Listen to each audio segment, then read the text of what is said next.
following is a production of Cary TV, the Town of Cary's government access channel.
Call to order the September 6th meeting of the Cary Town Council. And at this time, I'll recognize Council Member Frantz for our ceremonial opening. Mr. Frantz. Thank you, Mayor.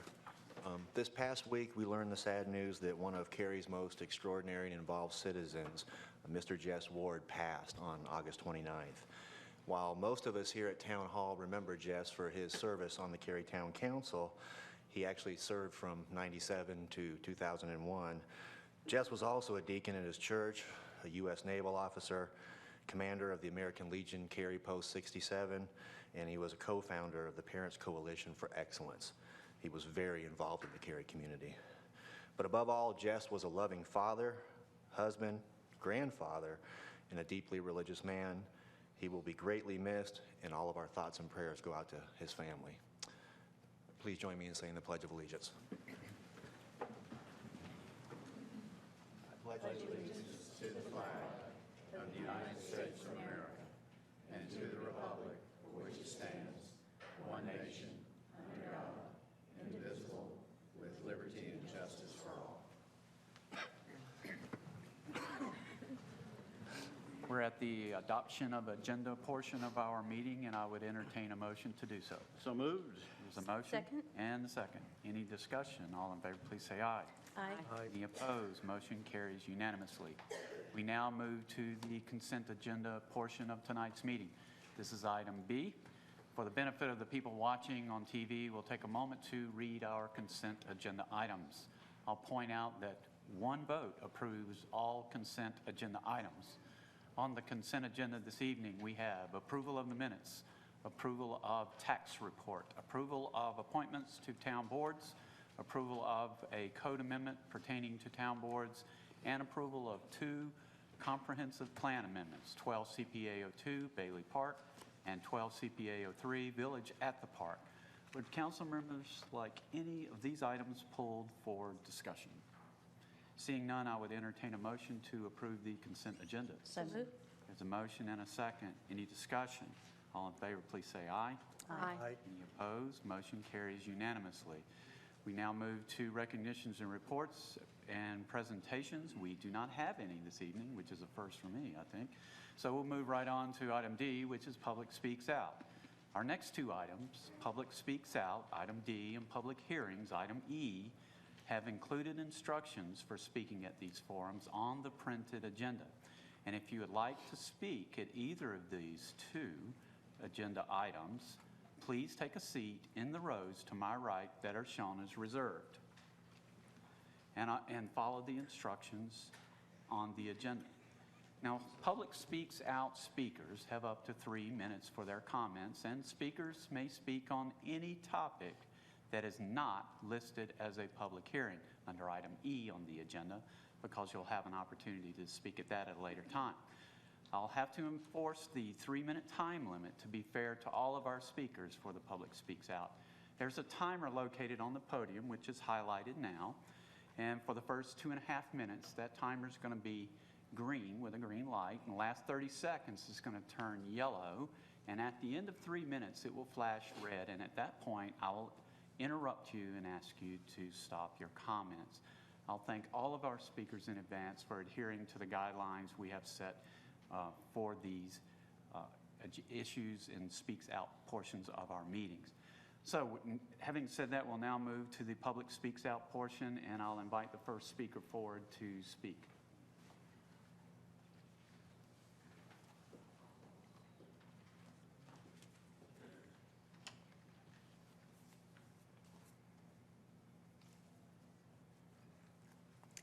Good evening. My name is Evelyn Heitman, and I reside at 1105 Carpenter Town Lane. I'm here today along with a few other parents and residents from Carpenter Village to talk about the planning for Carpenter Park. We know that you are very well aware of the request from the Carpenter Village homeowners regarding no vehicle access from Carpenter Town Lane. And we appreciate the work of Lori Cove, Doug Rainey, the council, and the mayor for hearing our request and holding discussions regarding the topic. We want you to know that you have our full support for the neighborhood park to be built. On our section of the street that faces the proposed park, there are 11 children alone, 9 of which are under the age of 10, all of whom will use the park on a daily basis. However, as mothers, we must again ask to reconsider the current plan for the park and request that no vehicle access be from Carpenter Town Lane. Carpenter Village is a pedestrian and bicycle-friendly neighborhood. In fact, it's one of the reasons my family chose to live in this neighborhood. It's unique in the sense that it has more of a village feel with homes closer together to encourage more foot and bike traffic. The streets are narrower and have sidewalks on both sides. In fact, Carpenter Town Lane residents have their driveways in the rear of their homes, which makes it easier to walk or bike with our families. I work from home and I watch all of the kids, runners, people out walking. My kids who are here today are ages 5 and 7. They, along with their friends and neighbors, are the kids that are out and about in the neighborhood and are very much looking forward to the park. They're active kids who enjoy the fact that we use the continuous sidewalks that do not have a break with driveways. Our main concern is safety. If you add a road with vehicle access to Carpenter Town Lane, you are now adding additional cars that become obstacles for walkers and bikers in our neighborhood. Carpenter Town Lane starts off as a hill until it levels out by Dominion Hill and can make it hard for a child on a bike to stop if they encounter a car. I think of a neighborhood park, I envision the neighborhood walking or biking, not driving. Therefore, it doesn't make sense to add in an access road in the neighborhood where we'll be using the footpathways, nor does it make sense to have additional cars feed into the neighborhood. It seems logical to keep the cars on the main roads, such as Lewis Stevens or Morseville Carpenter. Good examples of single or dual access on one road are the Westwake Library or Carpenter Elementary School. There was a tragic death of a child in Carpenter Village in 2006. We don't know who the child was, but we ache for the parents, especially for the mother who had to run out and find her child dead. No one should have to bury their child, let alone one that was in preschool. As a mother, you can call it fear, but our children's safety comes first. If there's an option to mitigate risk to pedestrians, it should be done. It's not worth the risk of another Carpenter Village child dying. Please consider alternatives to where the access road for Carpenter Park should be placed for the safety of our children and residents who do not have vehicle access from Carpenter Town Lane. Thank you. Thank you. Next speaker, please.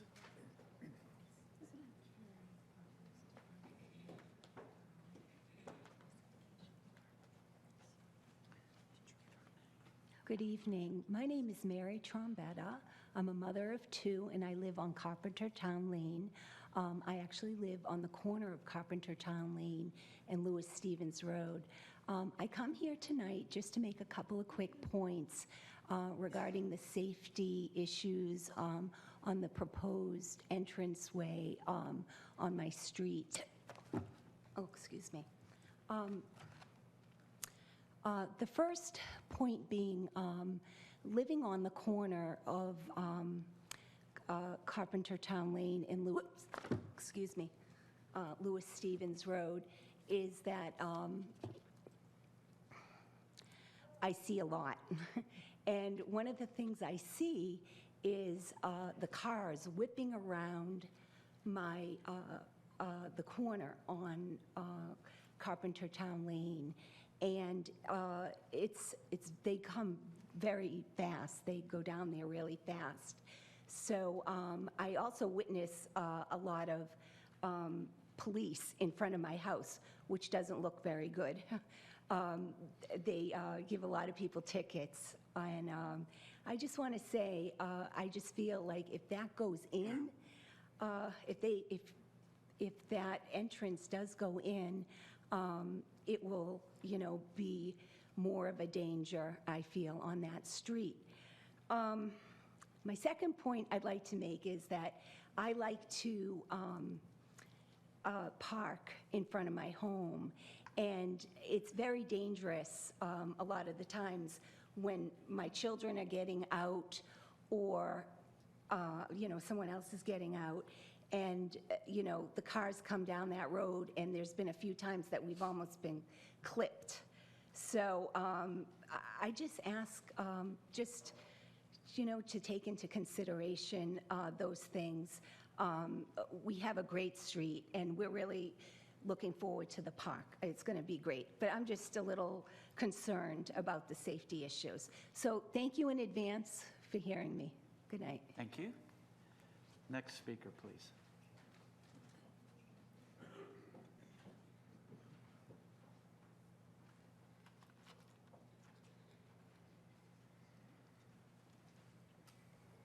Good evening.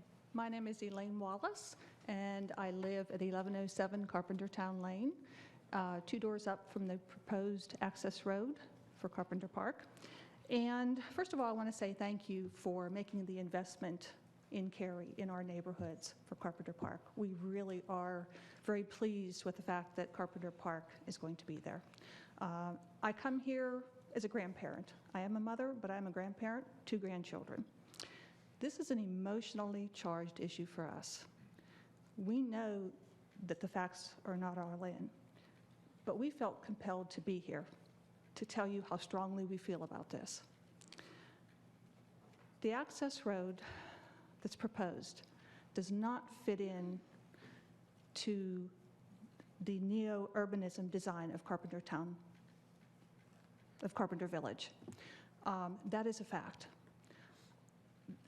It creates a legitimate safety issue, and in particular, we are very concerned about the safety of pedestrians, in particular our children, adults, residents, guests in our neighborhood. We experienced the death of a child in Carpenter Village. The death of one child is one too many. And we feel that if this access road presents any possibility for that to occur, we don't want the access road. We are here to tell you that we are in support of Carpenter Park, but we are not in support of the access road. I know that there's a connectivity issue, but please don't brush aside our case because of the connectivity issue. There are exceptions. We feel that the design of Carpenter Village is an exception for this access road. And we do fear that there is a high risk of injury or fatalities on Carpenter Town Lane. We come here with the purest of intentions and motives. We're here as mothers and grandparents. And I'm asking you just to please look inside your heart. Help us to do the right thing. Help us to make Carpenter Village a safe place for our children, our families, those who walk our streets, bike, do whatever. Help make it a safe place. Thank you for your time. We appreciate it. Thank you. Thank you. Next speaker, please. Anyone else for public speaks out? Anyone at all? I'll close public speaks out, and we'll move to our next item, which is public hearings.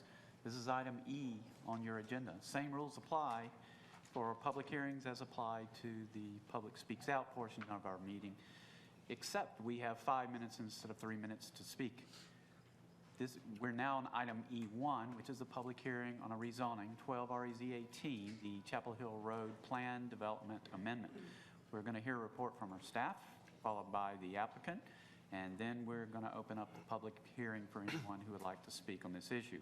Council will not take action on this item tonight. Instead, we're going to refer it to our Planning and Zoning Board for their recommendation. At this time, I'll recognize Ms. Bierman of our planning staff who will present this item. Ms. Bierman. Good evening, Council. This is a request to amend the Chapel Hill Road PDD district. The property is located at 7425 Chapel Hill Road. The requested changes affect 3.67 acres located at the southeast quadrant of Chapel Hill Road and Trinity Road. Both the existing and proposed zoning district is Planned Development District Minor. The applicant is requesting to expand the uses that are allowed in the Phase 2 portion of the existing PDD district. This slide shows the boundary of the existing PDD district. Phase 1 is currently developed with a hotel and a convenience store, and there is a vacant site for future restaurant use. Phase 2 is currently vacant, and it is the subject of this request. Currently, the uses allowed in Phase 2 include office and retail use with the limitation of no more than 50 peak hour trips being generated. The applicant's requesting that light manufacturing use be added to these list of permitted uses within the PDD. And this is the only change that's proposed with this request. Light manufacturing use includes indoor assembly, fabrication or processing of goods that would include no impacts outside of the building itself. Outdoor storage of materials is allowed and can occur in an area that's up to 25% of the floor area of the building, and there are some requirements related to screening of materials related to any outdoor storage area that's used. The definition of light manufacturing use does specifically exclude recycling and salvage operations, even if that does occur indoors. The land use plan shows a mixture of office, commercial, and industrial for the site. The area to the west and the south, and the pinkish area, is designated for office and industrial use. There are no stream buffers or floodplains impacting the site. The Parks and Greenways plan shows a multi-use trail on the west side of Trinity Road. Chapel Hill Road and Trinity Road are both major thoroughfares. The nearest transit route is a TTA route along East Chatham Street that's about 1,000 feet south of the site. Property owners within 400 feet of the property were notified of the public hearing, and the hearing was advertised and the property posted as required. Staff did receive one protest petition. In this, there was an expression of concern with impact on retail development in the area. This slide shows the location of the property associated with the protest petition. Given with the amount of area involved, it would be a valid protest. And there is an existing equipment company located on that parcel. The action requested tonight is to conduct the public hearing and then refer the request to the Planning and Zoning Board for recommendation. This concludes staff's comments, and the applicant is here to speak. Okay, this time I'd like to invite the applicant forward for their comments.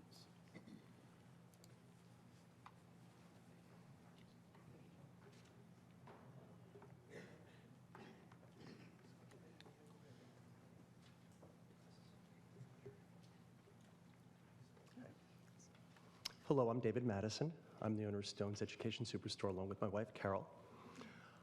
I just want to provide a little bit of background regarding the request, and then maybe, if I could, very quickly address the protest petition, I guess, just to explain what's going on. To start with, you might remember that, I guess, about a year and a half, 2 years ago, you very generously approved our request to be able to move forward with our project, which is to move Stone's Education Superstore to that site. And through some low-level miracle, it looks like we're actually going to get financing and be able to begin the project sometime later this fall. I should have final commitment hopefully later this week or next week. One of the requirements of that whole project and approval is that, you might remember, we have our main building, which is roughly a 16,000 square foot building that'll run east-west along Chapel Hill Road, or 54. And then there's another parcel suitable for, I guess, an office space that would be running north-south along Trinity. I had to sell that site in order to be able to make the numbers work and get financing. We tried, did everything we could, and we were successful in finding, I think, an excellent purchaser for that property. There's a company, Rockin' Interiors. They are a high-end company that does granite and marble work both for residential and commercial. In fact, my understanding is they did all the granite work at the new airport terminal at RDU. So pretty good company. Be a really good new business for Cary. The issue is that because of the nature of what they do, which is, light manufacturing, but inside fabrication of marble slabs and those sorts of things, it's a little bit different use than strictly office.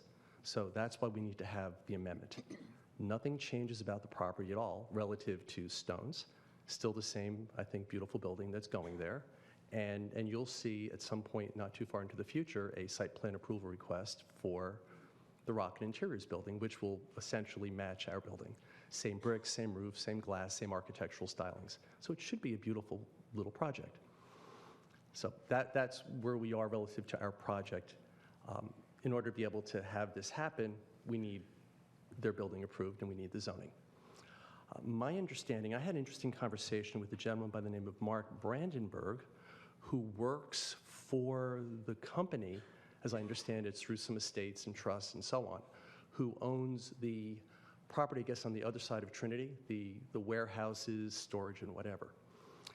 And my understanding of their objection is not so much that they object to the light industrial for that building, but they don't want our entire project to go forward. In an ideal world, what they would do, or what they would see, is that our 3.5 acres would be developed with a hotel, maybe 50, 60, 70,000 square feet of office, or fairly intense retail. The idea being is that if our corner property is developed that intensely, well, then that makes the value of their property across the street commensurately more valuable. So that was the plan. I did not ask them if they just wanted to buy our property and do that, but I was tempted. But that's really it, is they would simply like to not have our soft, easy, I think very constructive, gentle use of the property go forward, but instead see, high-rise office building or whatever you'd call it. And hence, if you take a look at the language of their objection, it's all about value, and they recognize that their property is a land bank, that will not forevermore be warehouse, but that's really where it is. So we're asking you to look past that and let us go forward with our project and hopefully start clearing and moving forward on the project, hopefully this November, December. Thank you. Thank you. Having heard from staff and the applicant, we're ready to hold the public hearing, and at this time I'll open up the public hearing and invite the first speaker forward. Anyone to speak at this public hearing? Seeing no one, I'll close the public hearing and open it up to council for questions or comments. Just a comment. I think it's a very reasonable request. As Mr. Madison pointed out, the building's going to look the same. You won't know there's light manufacturing taking place inside, even though it is. Unfortunately, the office market right now is not that great, and I would hate to see us lose an incredible company like Stone's Education Superstore because they couldn't sell a 3-acre parcel of their property. I kind of find it funny that a vehicle, heavy equipment place across the street is protesting light manufacturing, but they are. So, but I think it's a very reasonable request. I support it. That's it. Okay. Other questions or comments? Seeing none, this will go to the Planning and Zoning Board. Do we have a date when they will see this? That should be the next meeting, October 15th, I believe. Okay, thank you. We'll now move to our second public hearing. This is Agenda Item E2, and it's a public hearing on the Comprehensive Plan Amendment 12 CPA 04, the Kingswood neighborhood. We're going to hear a report from our staff, followed by comments from the applicant, and then we're going to open the public hearing for those who would like to speak on this item. Council will not take action on this item tonight. Instead, we're going to refer it to the Planning and Zoning Board for their recommendation. Ms. Chandler of our staff will present this item, and I'll turn it over to her. Thank you. Good evening. This case is a comprehensive plan amendment request for a neighborhood that surrounds Kingswood Elementary School in downtown Cary. It's about 38.79 acres. It was communicated to Town of Cary staff that property owners in this neighborhood were interested in working together to pursue a change to future land use. Staff held a community meeting at the end of this past June to talk to people within the neighborhood as well as people within 400 feet of the potential subject property. We asked the people inside the neighborhood if they were interested in pursuing an amendment, and the majority of the response we got was for it. There were some not interested, and the adjacent property owners were concerned about transitions but were interested to hear more. So this neighborhood, as I said, is located around Kingswood Elementary School. The southern boundary is Chapel Hill Road, and the northern boundary is Boundary Street. Notification of this plan amendment request was sent to properties shown in yellow on this map. This slide shows stream buffers a little bit within and around the subject property. And this slide shows proposed greenway and a proposed multi-use trail that goes along the subject property. Both North Harrison Avenue and Chapel Hill Road are major thoroughfares. An existing C-Tran route runs along North Harrison Avenue. The current land use designation for the property is mostly medium-density residential. As you can see, there's also some institutional uses, office institutional, small amount of mixed use. The applicant proposes to change the land use designation to high-intensity mixed use, as well as mixed-density residential. Mixed-density residential is defined in the Town Center Area Plan as a variety of housing types in the medium to high-density range with an overall minimum density of 15 units per acre. Also proposed for the MAP 1 future land use of the Town Center Area Plan is a new note 19. That note would include this text that would talk about the neighborhood and refer the map viewer or reader to the Chapter 2 of the Town Center Area Plan. And that there's proposed text for Chapter 2 that includes a vision for the Kingswood neighborhood, descriptions of the high-intensity mixed use and the mixed-density residential areas, site design recommendations such as building placement, building height, how to transition to the adjacent existing neighborhoods, and criteria for redevelopment to occur, such as at the block level versus a lot-by-lot basis. So far, I've received a variety of comments and questions on this case. The most popular question has been to clarify what's going on, when's the rezoning going to happen, when is something going to be built, and the answer to both of those is this is a comprehensive plan amendment request only. We're just talking about land use at this time. There's been some interest in potential new development for that possibility. There's also some concerns. Some property owners wish to stay in the neighborhood and don't wish for things to change. Adjacent property owners have voiced concern about transitions to the neighborhood and have also voiced support of the text that's proposed for Chapter 2 of the Town Center Area Plan. And there's also been comments about adjacent property values. Following the applicant's presentation and the public hearing, council may forward this request to the Planning and Zoning Board. And at this time, I have the slide for the applicant. Okay, and I'll invite the applicant forward at this time for their comments. And I did not see the gentleman who was going to speak tonight when I came in, so he may not be here. Okay, well, we can go ahead and open the public hearing, and if they show up, we'll have their comments later. Okay? At this time, I'll open up the public hearing for this comprehensive plan amendment, and I would invite the first speaker forward at this time.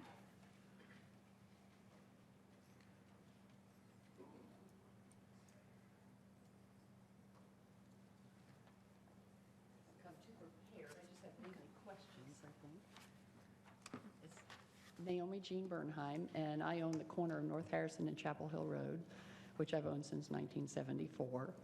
And my concern, I mean, years ago, we tried to get it changed for retail, and nobody would go along with that.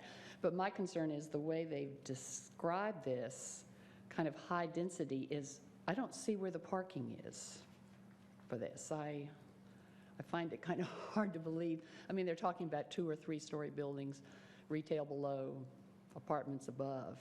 So in the plans, and maybe I missed it, I didn't see anything in there that gave you parking. And you know, how would this work without the parking? So that's really my major comment. I'm interested, but I really want to know how it would work.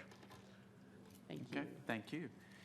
And we usually don't respond to questions, but in the answer to that question is this is part of the plan, and it's not part of the site plan. I know it's confusing if you don't deal with this like we do every day, but there's a plan, a zoning, and a site plan.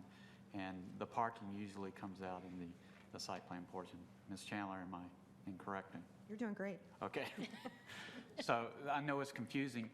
The best thing to do is to contact staff if you have any questions. They'll be glad to walk you through and explain things. And it can be very confusing the first time around to understand issues like that. Well, how is this going to work? And they can explain those things to you. At this time, I'll invite the next speaker forward for their comments.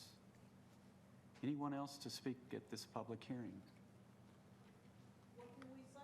What you want us to 5 minutes to speak on anything about this plan amendment, whether you're for or against it, what concerns you may have, what comments you would like to put in the record, anything you would like to say.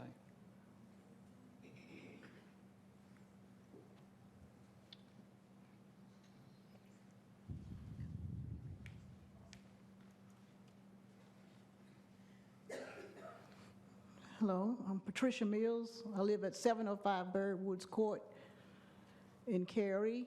I am one of the concerned homeowners for not only the community, but also for the animals that come through to rest. We want to know if you're going to have a buffer, if our properties are sold, and will you help us relocate to other residential dwellings? And will we be given enough money to move, pay our taxes, and buy another house? And if we choose to stay, will you allow us to buy one of the properties?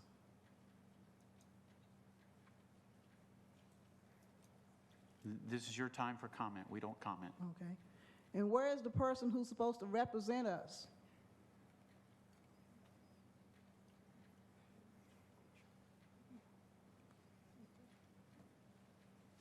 Ms. Williams, where are you? And all the people who say they're for us moving. When I came to this community, I was a Habitat homeowner, and I picked out my property. It was just a piece of land with trees, and they cut it down, and I thought this is where I was going to bite the bullet and stay forever. And it stirs me up to know that I have to move, and I have no other stability in this neighborhood or the world. This is my only stability, to show my children, my grandchildren, where I had a little property, and now people are going to move us and relocate us because I've been outvoted. 60% said yes. So whether I choose to stay or go, where is my voice in the matter? And if you want me to leave, then where's the people representing all of this? You leave people like me to stand here not knowing what to say. Seems like it's a trap. But I'm willing to do my part on behalf of all the Habitat homeowners. My neighborhood is a diverse community. We are mixed race. We do have a lot of children in the area. We have an elementary school. We have certain businesses. And we do have police officers that do patrol the neighborhood, and they do seem to care about us. And I do care about my neighborhood. And to tell you the truth, I really want to stay. I don't want to move. But if you give me enough money to move, I'll move.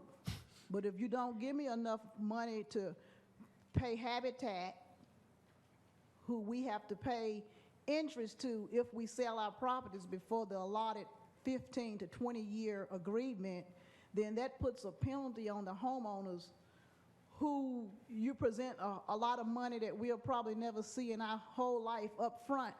In reality, that's not a lot of money. Probably more than we'll see in our lifetime. But we can't take that little bit of money and go somewhere else.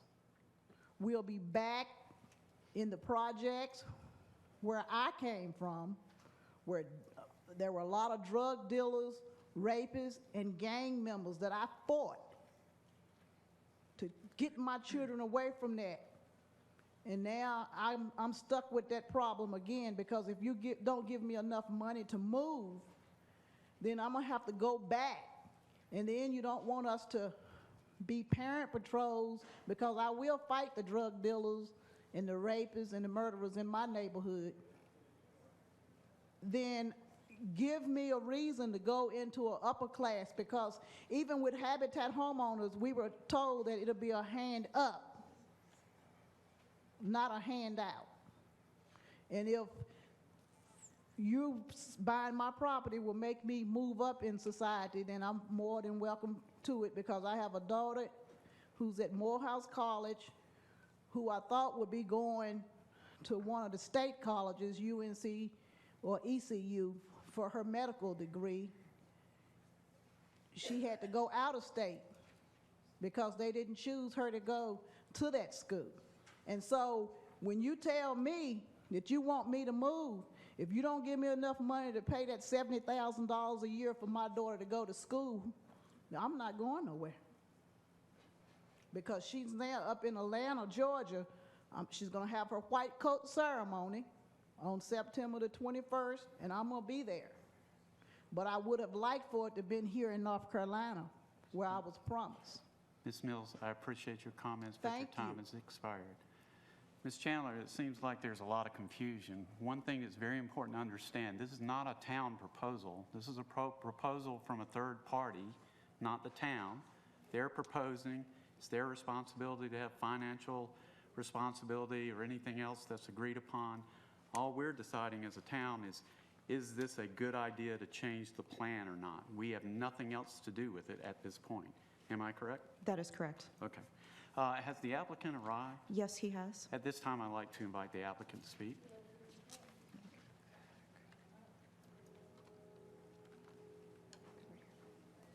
Hi, I'm Marlon Williams, and I'm the applicant speaking for the community. We are here today because in the mid-1990s, there was a lot of interest suddenly in the property located in the graphic above. People were interested in buying the lots, and the community decided that they would get together because they knew that they could get the true value for their property by selling as one unit instead of selling by individual lots, because the lots individually are very small and there's not really a lot you can do with them. But by selling as a whole, they were able to get full value for their property. At this moment, as you look at the graphic, we're talking approximately 65 lots, which is almost 19 and a half acres. If you include Mount Zion Baptist Church, located at the corner of North Academy Street and Chapel Hill Road, that's another, I think, 1.8 acres. So you're talking 21 acres. The lots that are highlighted in yellow, those are the members of the community who are committed to selling. So as you can see, a fair majority of the people are in favor of selling their lots as a unit, as a whole. The colors in blue are people that I have not been in touch with recently. The people in red have people who have indicated that they do not want to sell, but this is a very fluid chart. In the long run, you really can't get, like I say, you're talking 65 parcels, probably close to 55, 60 different landowners. So you're not gonna get everybody to agree at one time. So like I said, this is a very fluid chart. There will be some people who say they will sell now, and won't sell in the future. There's some people who say that they're not committed now, but they might sell, and then the people who said that they might not sell, but they might sell. I came in at the tail end of the speaker before me, and it is correct that the financial concerns is a concern of the community. And a lot of the people who live in this community are older African-American citizens who do not have a mortgage at this time. So for them to be able to sell their land, they would have to get enough money that they would be able to be in the same position they are now, which is not having a mortgage. So that is one of the major concerns and probably the very focal point of this. The reason why that we are asking for a land use amendment is because if a developer knows that they can build this type of development in downtown Cary, high-density mixed use, high and mixed residential use, they can justify spending the amount of money that they would need to spend to buy the land, because they'll be able to use the property for the full land use value of it, which would be, like I said, high-density mixed use and high to low mid-density residential. This is important to the community because we have been organized since 1997, and we've had several offers for the property, but somehow when we had offers for the property, the feedback they got, if they came to the town and mentioned something, the feedback they got was that they would not be able to build what they needed to build to justify the cost of the property. So we requested this land use amendment to let developers know that the town of Cary is working with us in trying to get this land sold in development and developed, and that it's one less step that they'll have to worry about if they bought the land, that they'll be able to develop it as they see fit. Since you need a land use amendment, it's part of the process of being rezoned, we're basically giving the developer a leg up by requesting this land use amendment, because they would know that they would be able to develop the land as they see fit. And also, too, this is beneficial for the town of Cary for the simple reason in this country you really do not have a chance to develop this much land in an urban setting. Like I said, it's hard to get 2 people to agree, let alone 54. But so far, we have managed. And so usually when you talk about urban renewal and development in downtown, you are kind of hindered by what you can build because you have the buildings already existing that you have to use, and you really don't have a lot of open space. But this is a chance that you can build something pretty great and pretty different, because you have the opportunity to actually kind of create a mini downtown on this property, because 20 acres in an urban setting is a lot. And there's not many places in this country, like I said, that you can get that in an urban setting. So those are basically the reasons why we are requesting this land use amendment. Okay, thank you. Next speaker for the public hearing, please. Anyone else for this public hearing? Oh, careful.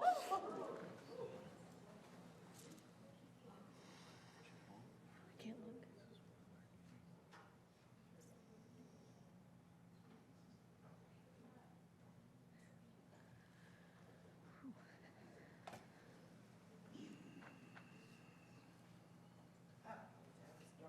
Oh, It is. bless your heart, you didn't get hurt. Scared me there. Yes, I'm fine. Yeah, it's just a little dark up there. I just wanted to make a few comments. My name is Shirley Payton Carrington. I'm a resident on Johnson Street.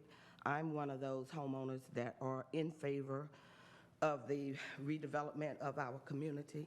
I think it would be very beneficial for the town of Cary. I had the opportunity to go through Fuquay, Apex, and I came back into Cary, and I was quite disappointed in how they have developed and our town has not developed. I was born and raised here, and this is a lifetime opportunity for the residents of that community. I know that there are some that do not wish to move, But you're not going to get this opportunity to develop the town, to enhance the people that live in this community.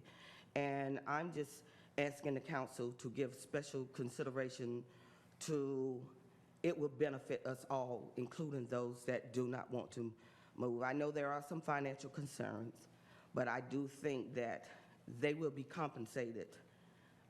If this is done the right way and the correct way, everybody will be compensated fairly. Because I work with Ms. Vinson, and I'm her co-assistant, and I looking into things, making sure that everybody is equally considered in this whole process, even the ones that do not want to participate in it. But overall, it will benefit everybody in the long run. Thank you. Thank you. Next speaker, please. Anyone else to speak at this public hearing? I'm going to close the public hearing. I want to try to summarize again once more for those that are watching and those that are here. There's someone that has interest from a developer or hopes to have interest to build something in an area that is not allowed because of the plan. And what they're asking is, would you please change the plan so a developer can come build here?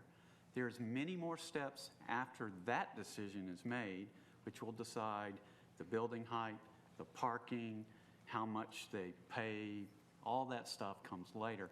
But right now, the decision that will be before us at a later date is, do we want to change what can be built here as far as the plan goes? Am I correct? Awesome. This is the land use designation only. It sets the foundation, sets the stage for potential rezoning requests, a potential site plan, potential permitting, construction, et cetera. Okay, thank you. Council members, do you have any questions or comments of staff or the applicant? Just one note, there was a line item in the staff report about the historic preservation plan for that area. Will that be enhanced? It was just to note that there was some inventory that was done. Yes, there are 6 historic properties or 6 properties listed on our historic survey, and that's something we traditionally note in data sheets, so you're aware of all the implications or features that go along with the comprehensive plan. Okay. If I have some more information on those, if you would like that. I'll connect with you afterwards. And Oh, certainly. I'd be more I can. interested in- I have the address list and a description of the properties available now. If you That would be great. would you like me to? I can do it offline. Okay. Okay. Other comments or questions, Yeah. Mr. Frantz? Marlo, is that correct? Marlin. Marlin, sorry. This is actually something that we really haven't seen before, but we learn and we're very familiar with this concept. We go to downtowns and other areas and talk about, redevelopment potential and ideas, and one of the biggest hurdles is always getting multiple property owners to come to the same table with the same common goal. I don't think we've ever seen it before. For you to have these many property owners already at least seriously interested, I commend you for your efforts. Well, but it's clear from some of the comments from some of the other speakers, you still have some more work to do. yes. So I would just encourage you to continue that work, continue to reach out to those folks that may not be supportive of your idea or your concept. Well, like I said, it's a fluid chart. We understand. So We understand. so This is going to be a thing happening, fluid for Yeah. quite some time. We're well aware of that. So And we understand what you're looking for. You're just looking for the town's opinion. Would we consider a different use here than what's currently on the land use plan? Yes. So I can applaud you for your efforts. I hear your concerns, really do. And I would just encourage everybody in this community to continue to talk, have dialogue, come together. And I think many of those fears might be alleviated. At the end of the day, most of them are going to have to be in order to get this council's vote. So, but that's my comments. Okay. Other comments or questions? Let me explain the process. So what's going to happen now is this proposal is going to go to an advisory board of citizens, and they're going to review it, just like we've heard. And they're going to make a recommendation to the council. And that recommendation will come back to us, and at that time, we're going to make a decision. And do you know when it will go to this advisory board called the Planning and Zoning Board? October 15th is October the tentatively 15th. scheduled date. They will meet in this room, and they will review it. They're citizens, not elected officials, and they're going to make a recommendation. Then we're going to see it when? November 15th. November 15th. That's a decision night where we'll decide yes or no. At least that's on the schedule. It could change, but that's the schedule for right now. Any other questions or comments? Well, just a little follow-up. And should the council approve or deny this request? If we approve it, it doesn't mean bulldozers are coming into your neighborhood and they're going to start knocking things down and kicking you out. This is just a plan, it's a concept, it's an idea. There are many more steps and processes along the way before anything could ever be built on any of this property, so stay involved. Very good. Okay, thank you very much, Ms. Chandler. Thank you, Mr. Williams. Thank you. We'll now move to our third public hearing. That's item E3 for East Chatham Street right-of-way closing. We're going to hear a report from our staff. We're going to conduct the public hearing, and the council may take action tonight following the public hearing, and Mr. Bailey of our staff will present this item. Mr. Bailey. Good evening, council. This is a right-of-way closing request from staff for a small piece of property along East Chatham Street fronting the theater.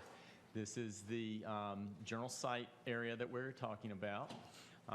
Zoomed in just a little more, and it includes, you know, what's in yellow is the vacant tract that the town owns, the current theater building and the adjacent Mitchell Pharmacy building. The area shown in hatched is the right-of-way area considered for closing. It's a very small piece of property.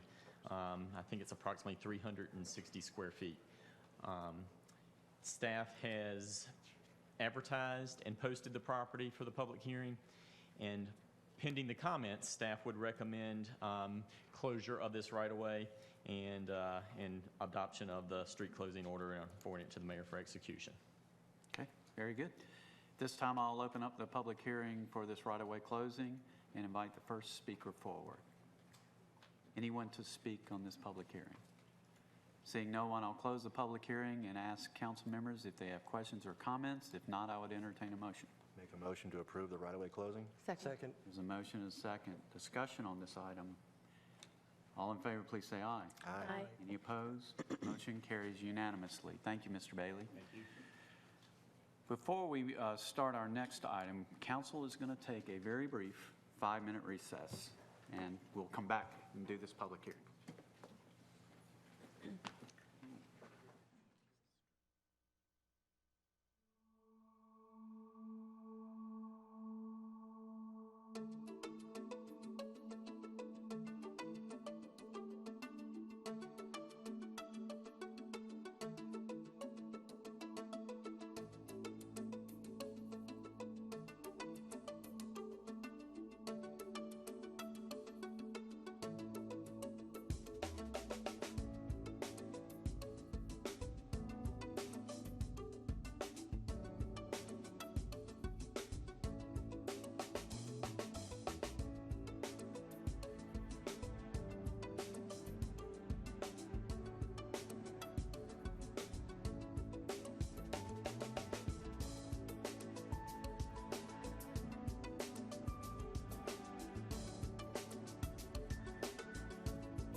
We're going to reconvene our council meeting, and our next public hearing is a quasi-judicial hearing for the vested rights certificate for site plan 04SP067.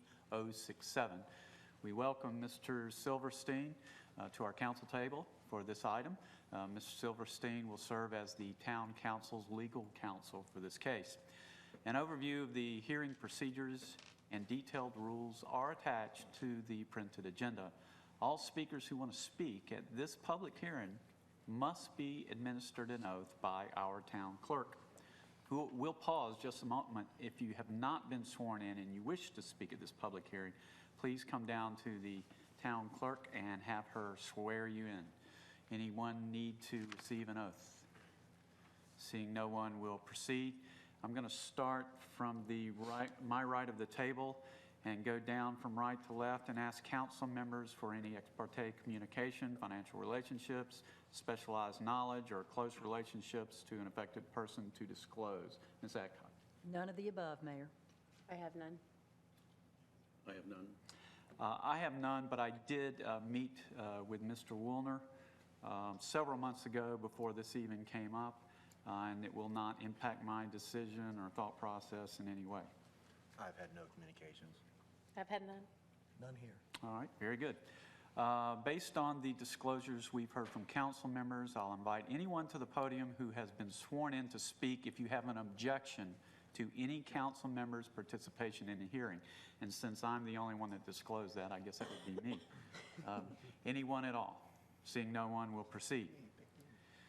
I'll open up the quasi-judicial public hearing. I'll direct everyone planning to participate in this hearing to the speaker guidelines attached to the printed agenda. And at this time, I'm going to recognize Mr. Alma and then Mr. Bailey of our staff, who's going to introduce this hearing. Mr. Alma. Thank you, Mayor. Good evening, Council. This is a request by Regency Park Office Development for approval of a site-specific development plan and a corresponding vested rights certificate, as well as a request to extend the vesting period to the maximum of 5 years. This is for an approved site plan, 04SP067. It's located on about 5 acres southeast of Regency Parkway and Tryon Road. This is not a typical process that the council has experienced, nor the staff, nor the applicants, so we'll take a little time in our presentation to be able to go through the vested rights procedure as well as some other aspects of this case. Here's a location map at Tryon and Regency Parkway of the site in question. Notices for this hearing were provided in accordance with the Land Development Ordinance.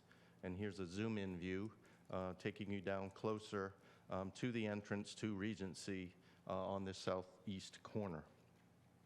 So we will cover some background. The site plan approval originally done in 2004, the provisions and procedures for vested rights, and some site-specific development plan comments on a couple of topics so that council has the information to be able to make the decisions that are in front of you this evening. In terms of background, you know that this property is located within the Regency Park Plan Development District. That provides zoning for over 600 acres of land for a variety of uses ranging from office to residential. Over 1.5 million square feet of non-residential development exist in Regency today. The site plan that we're looking at was approved by Town Council on September 9, 2004. And as council knows, most site plans do not go to council unless there are special considerations for requests, waivers, or modifications. That was the case, hence the reason why this plan came to council back in 2004. That site plan proposes a 10-story, 281,100 square foot office building, associated parking garage for 958 spaces, and we'll often refer to this as Regency 1111 as the building location. The general vicinity zoning map for Regency covers this entire geographic area, and we're focused on this portion of the Planned Development District up at the northern edge near US 164 and Tryon. This is the layout of the site plan that was reviewed back in 2004.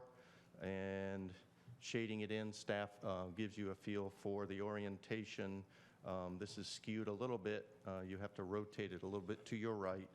But the building is in yellow on the left with the landscaping, buffering, surface parking to the south, and the attached parking structure to the right or to the east. At the time this site plan was presented to council, photo simulations were provided by the applicants, so this gives you a feel for this particular building. Looking from Tryon Road to the southeast, as well as from across Regency Parkway, looking at the property sort of down Tryon Road towards Wake Med, and looking from the Regency 2000 building on the other side of Regency Parkway. This site plan, under our land development ordinance, the validity of site plans, they have a certain time period. That was a 2-year period and valid until September 9, 2006. And then, as allowed by the LDO, the applicant requested additional time for that site plan, before that site plan would expire, and staff was able to extend that until September 9, 2008.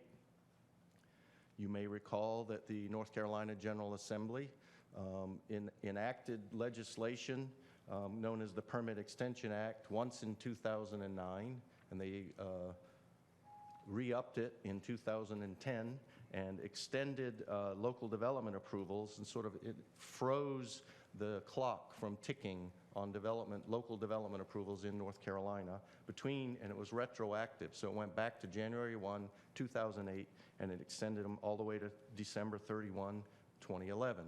And so we have to be able to and have tracked all development approvals, and then once that expired, the projects would move forward. And the effect of that in this particular case was that this site plan validity was extended until September 9, 2012. No construction work's been applied for or permitted under this present site plan, and this application was submitted to the town on July 27, 2012. The applicants will present their case for you in terms of justification, but the general summary in the application materials are for the existing economic conditions, the extent of investment and infrastructure that have been installed or designed, planned by the applicants, Regency Park Development, and a hardship that would be created if they were required to go back and start over with a brand new site plan. Now turning to the original approval in 2004, Council looked at and provided some special considerations and modifications, and so we've got these in a couple of categories. These are planning requirements where the the height of the building was increased at the roadway setback line, which would have been under the normal zoning regulations 50 feet.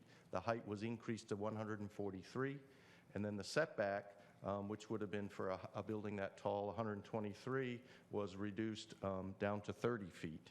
And this is a function of, if you remember our height regulations within the land development ordinance, you start at the zoning district building height at the setback line, and then the ordinance allows an increase in building height of 1 foot for each additional foot of setback. So as you would increase and move the building back, one is allowed to increase the height of the buildings. That would have required this particular building to have been pushed back on the site, and the approval allowed that to then instead be located where it's shown on the site plan today.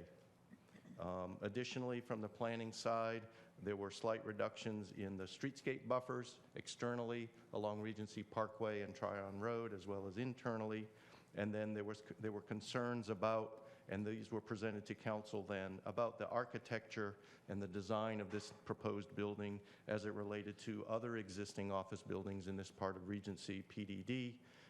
And the issue was just the compatibility and the general concern about the architectural style and design of, say, the Regency 2000 across the street in your upper left versus the proposed building at the time. But again, council at that point approved the site plan and these architectural elevations for this site. Mr. Bailey may want to present these or have me do a couple more. He can cover the stormwater and the transportation modifications that were done back in 2004.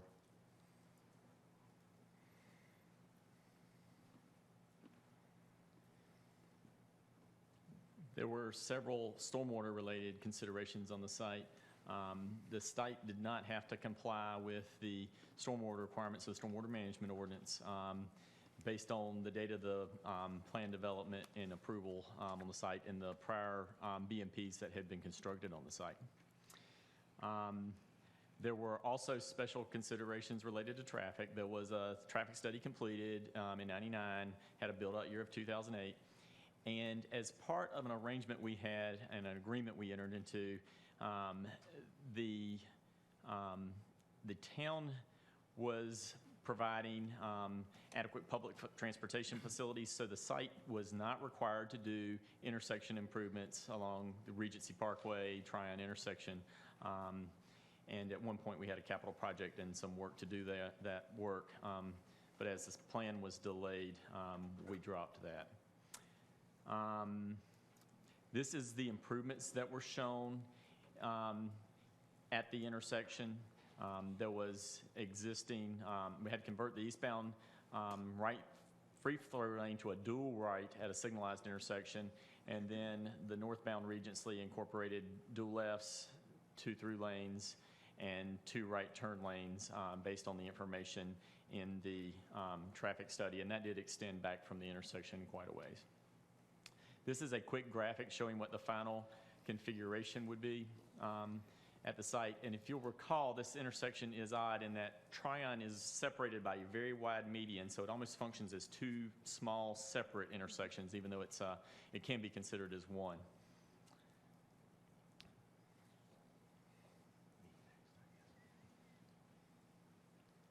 Tag team. Moving then to the provisions and procedures for vested rights. This statute was enacted by the General Assembly in 1989, and the Cary ordinance, the zoning ordinance, was amended to reflect that legal authority, and it's now found in section 3.17 of our land development ordinance. And a vested right gives the landowner the ability, the statute and the code given landowner the ability to obtain a vested right after the town approves what's known as a site-specific development plan. And our ordinance describes and stipulates what corresponding submittals or what kind of proposals can serve as a site-specific development plan, and it does include the ability to use an existing or previously approved development plan. Another avenue for this is to get vesting in conjunction with a brand new plan as it would be coming forward. And the vested right is the right to undertake and complete the development and use the property as it was approved. And the whole premise here is so that a community wouldn't change the zoning or the regulations on a developer, property owner, once they had made significant, substantial investment in moving forward with a particular development proposal. A vested right under the statute and our ordinance is established for a minimum 2-year period. The right is not associated with a particular applicant, so it runs with the land. The landowner or a future landowner can then undertake and complete the development as shown on that plan. However, that right terminates for anything on the plan where an applicant does not obtain and maintain a valid building permit filed on that particular site. As you consider this evening, the LDO provides for you some considerations and criteria about adequately protecting property or uses on the property or any potential adverse effects, harmony and unity with development of nearby properties, safe conditions for motorists, pedestrians, vehicular ways and access, safe ingress and egress for emergency services, and council must also determine whether public's health, safety, and welfare would be protected if a site-specific development plan is approved. Finally, in order to continue or extend to the total maximum 5 years as requested here, council must decide if that time is warranted with regard to these kinds of particular circumstances, the size of the development, the amount of investment, the need for the development, economic cycles and market conditions, and it is at council's discretion to make that determination. Finally, under the review of the site plan and its utility as a site-specific development plan, your staff report provided detailed analysis that staff conducted in a number, but we've narrowed down to these three categories: architecture and design, stormwater, and transportation. And actually, there really are only two. As we continued and worked through this process, it was determined that the architectural design aspect is not applicable. Our architectural standards, in fact, exempt planned office parks. Our appearance manual, due to the nature of those, where you would expect that a planned development district already has established architectural requirements, and those buildings within office parks are often separated on large tracts of land and not even visible from public roadways. So at the time the appearance manual was adopted back in 2003, that exemption was put in the requirements. So that part of your staff report can be eliminated. And then I'll turn it back over to Tim to talk about the other aspects. Since your staff report was prepared, there has been some pretty significant changes in conditions. And we'll present those conditions for stormwater tonight. And with the conditions, we note that the site plan would actually meet the current requirements for stormwater. And as you can see, they're very detailed. We'll describe them. The first talks about meeting the site-specific plans, and this is the actual language that was submitted by the applicant.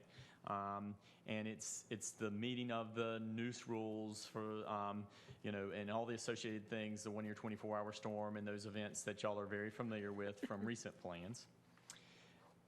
There's also was a change to add a detention ordinance in Cary since this plan was originally approved, which treats the peak discharge for the 2, 5, and 10-year storms, and they've made a commitment to meet that, as well as the 85% total suspended solid requirement on the site through installation of BMPs.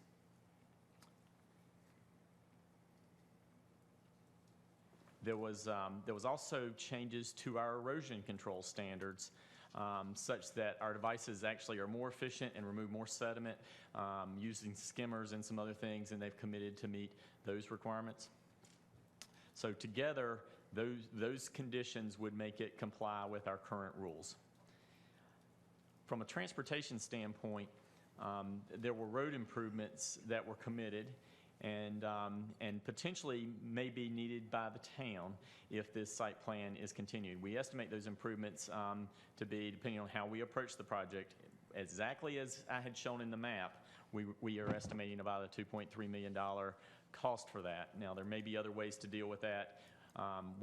If you approve this request tonight, we will bring something back to you to analyze that and potentially set up funding associated with that with a separate action. There has also been a lot of discussions this afternoon about additional traffic conditions. Between the applicant and our attorney, they can elaborate on that, but staff has been reviewing that and trying to get it in a language format that we're comfortable with, and I think we've got some clarification to provide that will be very helpful there. Process-wise, staff is recommending that we conduct the public hearing and obtain the public testimony, that we consider the applicant and staff materials provided, and remember the 2 separate actions required that Jeff has already mentioned. First, decide on the site-specific plan, the 2-year part first, and you can approve with conditions or deny. And then if that is approved, you may then consider the 5-year vesting consideration after that. And that concludes the staff presentation portion, and we may proceed with the public hearing from here. Okay, very good. At this time, we'll call on the applicant's attorney to present arguments and evidence in support of the application by addressing the applicable approval criteria. Good evening. My name is Bill Bryan with the Morningstar Law Group, and along with my partner Jason Barron, we represent Regency Park, the applicant here tonight. At the outset, I would like to take the opportunity to thank the staff. It has been a confusing and difficult process to work through for everybody. As I think Mr. Ullman made the comment, this is something nobody's ever done before. As Mr. Ullman pointed out, the nature of this request is that this is an application for a vested right for an existing site plan pursuant to sections 3.17 and 3.9.2 of the LDO. The site plan in question was first approved in 2004. The evidence will show that it was a good plan for a Class A office building at the southeast corner of Tryon Road and Regency Parkway. It is, in many ways, the last and best location in Regency Park, which itself is one of the premier developments of its type in the southeast. Regency has long planned to build a signature office building in this location. Unfortunately, the economic circumstances that we are all well familiar with have made it impossible to move forward. Now, just as the economy appears to be moving in the right direction, the plan's about to expire. So, Regency is requesting a vested right in order to preserve its plan for this property, to enable it to complete the work that it began when it first started the project over 30 years ago. The evidence that will be presented tonight will show that Regency's plan and its application meet all the criteria of the applicable ordinances. The witnesses who will testify are Mr. Ed Woolner, the head of Regency Park, who has led the project throughout its life. He will testify about the background of Regency Park and the history of the site plan. He'll also testify about the integration of the site plan into the overall plan for Regency Park. Mr. Bill Daniel, the professional engineer and planner who has done most of the technical work for Regency Park, will testify about the technical aspects of the plan and how the plan meets the criteria for a vested right under the LDO. And Mr. Mike Horn, traffic engineer with Kimley Horn and Associates, will testify about the traffic impacts of the site plan and how the improvements proposed by the plans adequately address those impacts. When the evidence is complete, we are confident that you will agree that the site plan meets all the criteria for a vested right under the ordinance, that the granting of the vested right protects the public health, safety, and welfare, and that the project shown on the site plan is an excellent plan which will enhance the Regency Park project and benefit the town of Cary as a whole. So without further ado, I'd like to call Mr. Ed Woolner, the developer of Regency Park, as our first witness.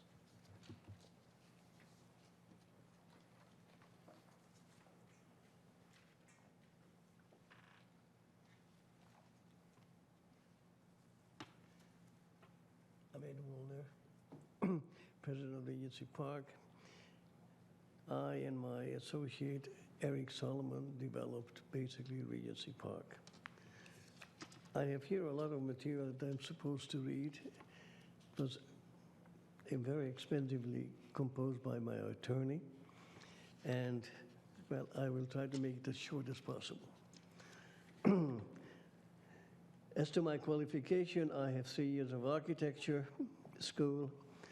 I have been a real estate developer for over 50 years, 35 years in this blessed country called Cary in the United States. I read 3 papers every day and go special seminars, and I know what is happening in the business world and generally. And that should qualify me as an expert witness. Something about Regency. Regency Park is fully integrated planned office community with supporting amenities, being developed pursuant to a planned unit development, PUD, plan first adopted in 1979. Brief history of the development process. Started when the area was nothing but 540 acres of woodland. There was no interchange at Regency and Tryon, only a crossing. We were instrumental in creating the interchange you see today. Built portion of project over time, and I don't think I need to get into at what timing. Anyway, we built first Regency Parkway, part of Regency Parkway, which today's dollar is approximately $8 million. Created Symphony Lake by damming a creek, Ederly Drive, and many other items. Many millions of dollars invested in the project as a whole and in infrastructure. I have here all kinds of dollars that they are mentioning that I should, but it's not necessary, you know what it is. Consider Regency Park to be, we consider Regency Park to be a premier office development in the state and certainly in the Triangle. We won many awards, both architecture and environment. My proudest was the role I played in creating or helping to create Hemlock Bluff Nature Preserve. Regency Park has been a good corporate citizen of Cary, built 270 square feet software headquarters for IBM, the 11,000 Regency Parkway building, and another 500,000 square feet of offices. Some of our tenants are BB&T, Hewlett-Packard, Merck, Samsung, IBM, Sharp, LexisNexis. All have buildings that we have built have been specs, with the exception of the 270,000 square foot headquarters for IBM, without any commitment. So we're used to that.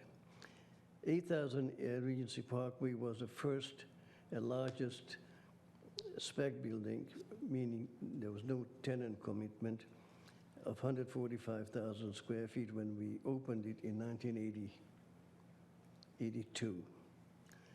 Regency Park has presently over 1.25 million square feet of office space and several thousand employees that work there. Regency Park Corporation pays over $500,000 in property taxes per year.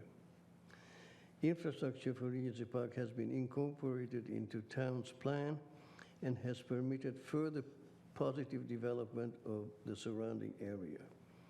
Regency Parkway has become a major connector between Tryon and Penny Road, even though this was never intended, not for that kind of use.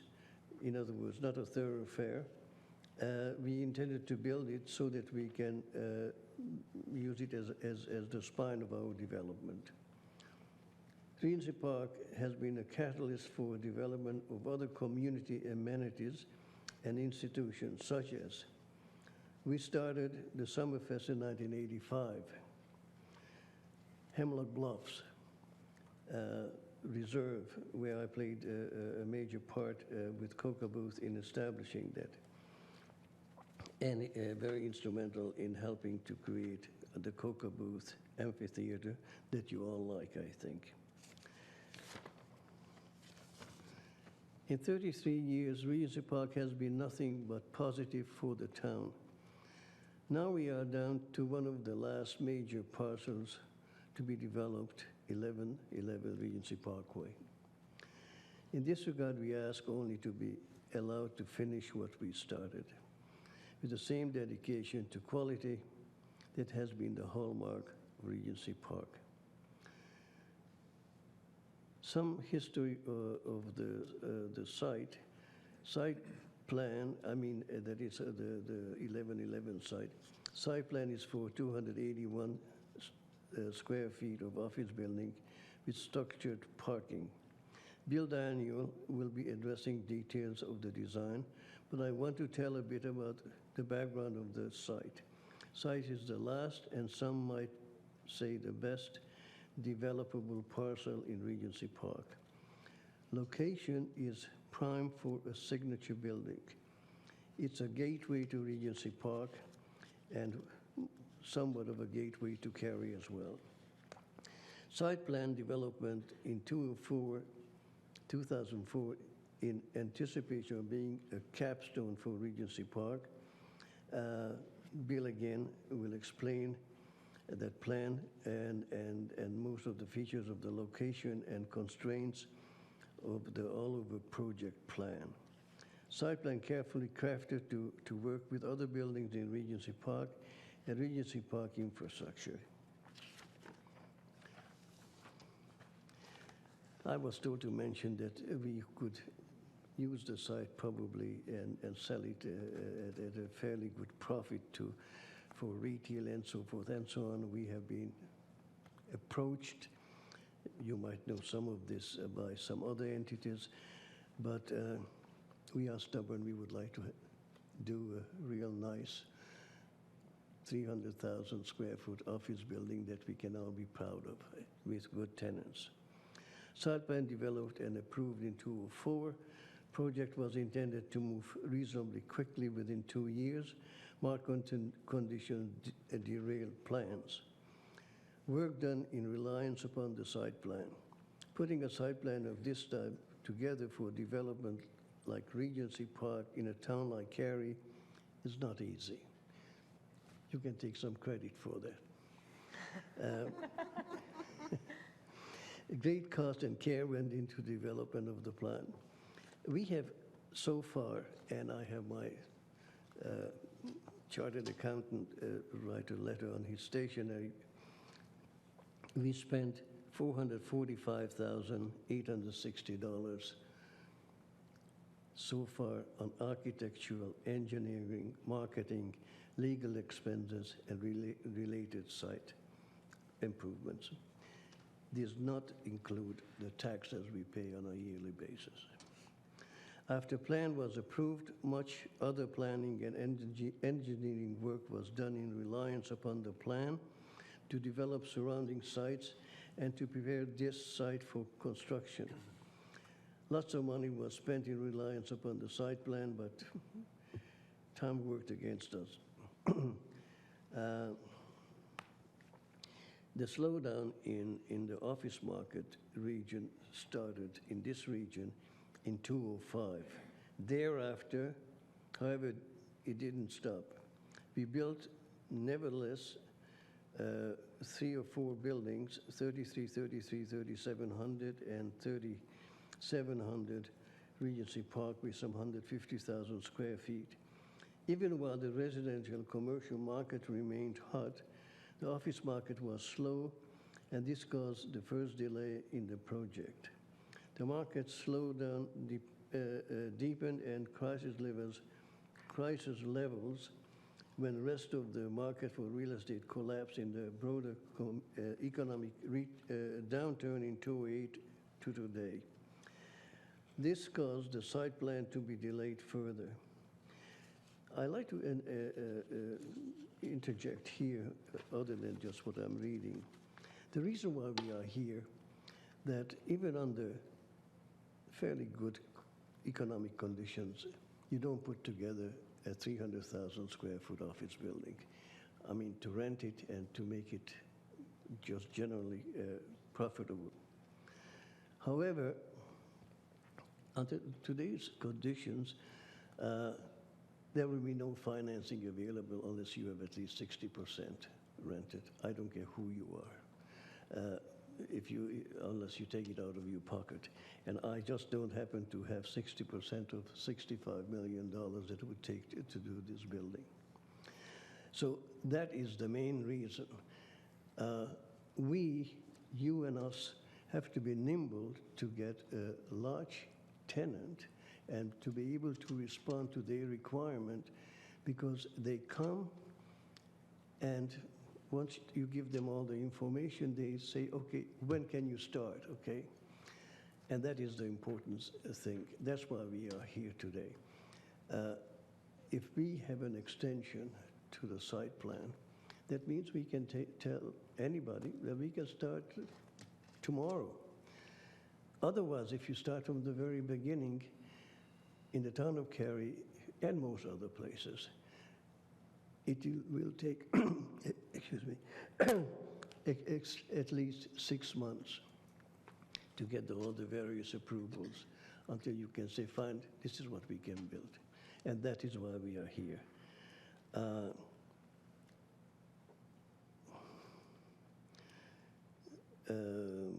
Yeah. Anyway, so that is what I wanted to tell you.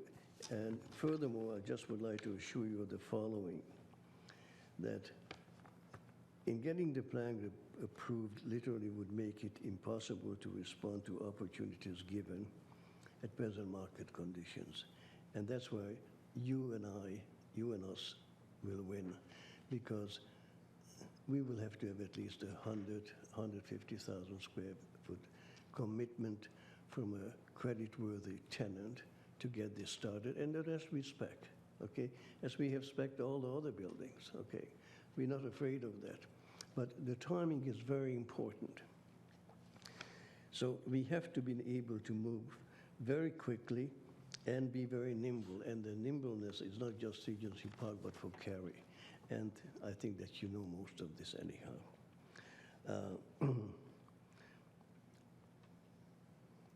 The competition is fierce in the economic development opportunity. Both Regency Park and the town needs to be nimble when opportunities arrive. I think this is all I would like to say, and I thank you for your patience, and I appreciate your help. Okay? Take care. Thank you. At this time, I'd like to call our second witness, Mr. Bill Daniel.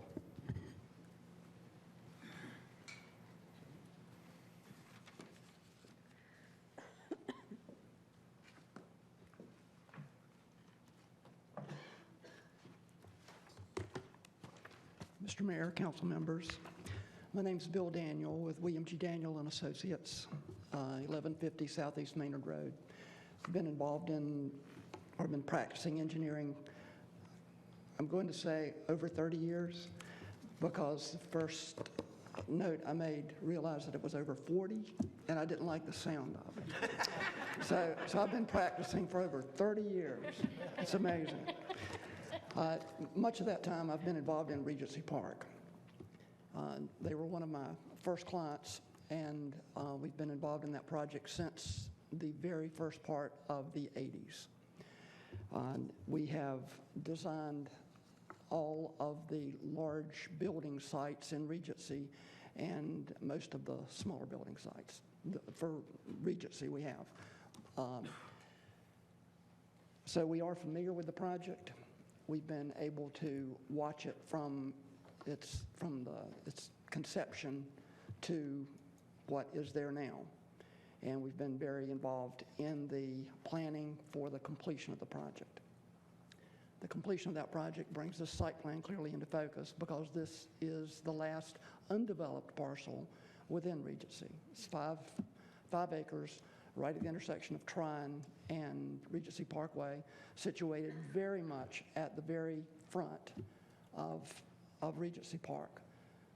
The visual prominence of this site and anything that will occupy it, with its location right at the entrance, make it an extremely important piece of Regency Park for reinforcing the thematic treatment that has been established by the development of the sites that are already on the ground in Regency.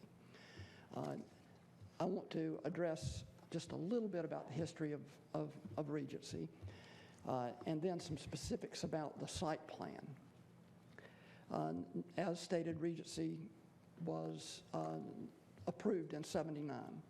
One of the main elements of that plan was a spine road consisting of Regency Parkway and Ederly Drive, connecting Trine Road and Penny Road.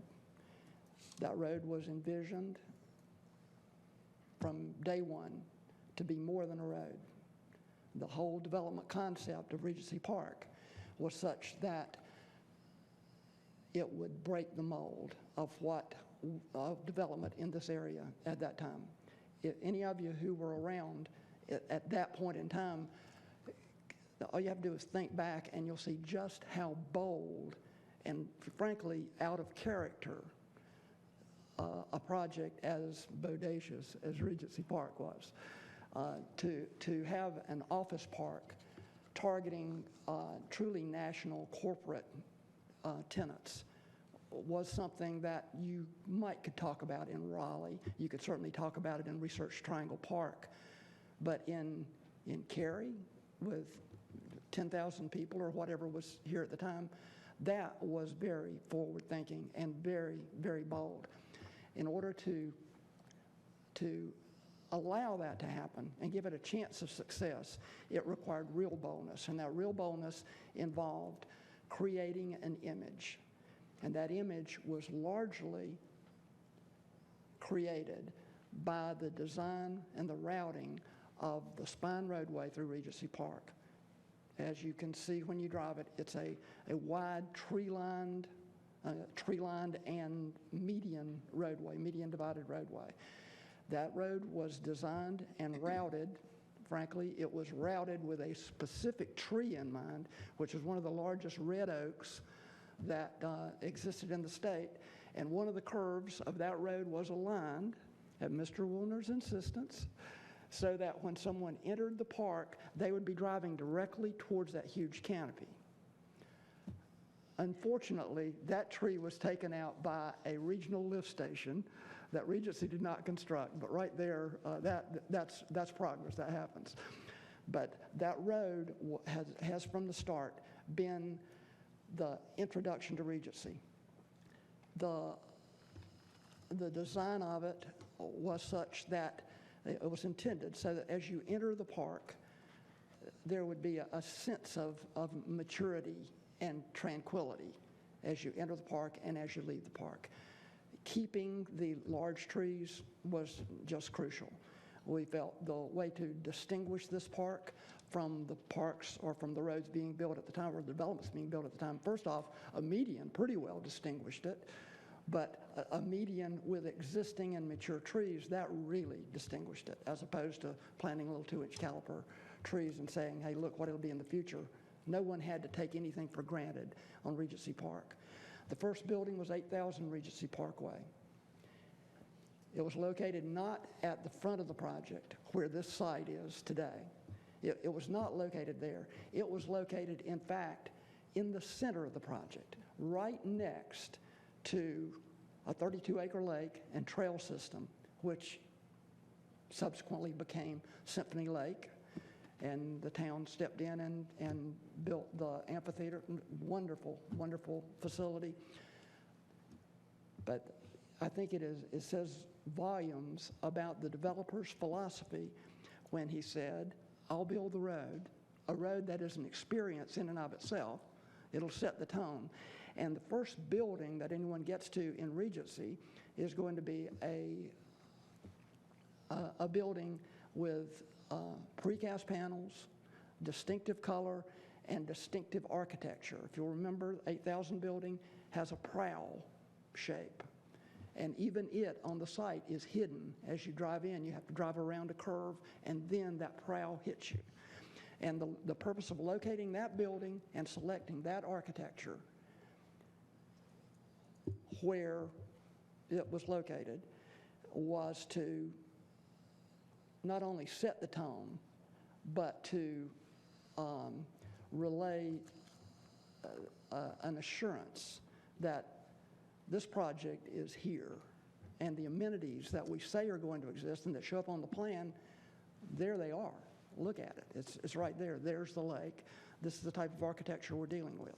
So I've been very proud to be associated with the project and someone of Mr. Woolner and Mr. Solomon's caliber throughout the process. Now, with all that said, I'll talk about the site plan just a moment. This site plan, we've talked about the location there, and also a little bit about the architecture. Staff mentioned architecture as a potential concern in the initially drafted staff report. I think architecture was identified as a concern. I can address that in significant detail, but in light of what Jeff said about that not being an issue, I would like to just say that I'm prepared to address that. If anyone is interested in the elements associated with the architecture and how it fits into the overall park, I'm ready to address that. I will just, in brief, I would just say, if you look at the material that was submitted on the site plan, you will see designations on the architectural treatment, on the elevation views, that specifies precast of the same material, color, and texture as used on the 2000. And when you say as used on the 2000 building, that's the same as saying and as used on the 8,000 and on the 11,000 and on the 35 and on the 30, right on down the line. So in other words, that building, certainly in our opinion, and I think anyone's, is heavily thematic and very, very compatible and consistent with the architectural thematic treatment established throughout the park. But I can address that in more detail if there are questions about it, but I don't want to waste your time on that. Stormwater 2 was mentioned. The the stormwater, this project was exempted. It was exempted on the basis that at the time there was no stormwater regulation. But just because there was no stormwater regulation doesn't mean that the project didn't implement measures. Tim mentioned existing BMPs. The fact is, back then, regional impoundments were actually the favored way to go. That's all changed since then. Now everything, it's to be more site, closer to the source, valid, but still. At the time, regional facilities were in vogue as the preferred methods of ensuring stormwater quality. This 32-acre lake in the center of Regency was constructed, and as constructed, served as a tremendously effective, not only visual amenity and centerpiece aesthetically for the project, but also a treatment facility for the entire 1,030 acres that drains into it.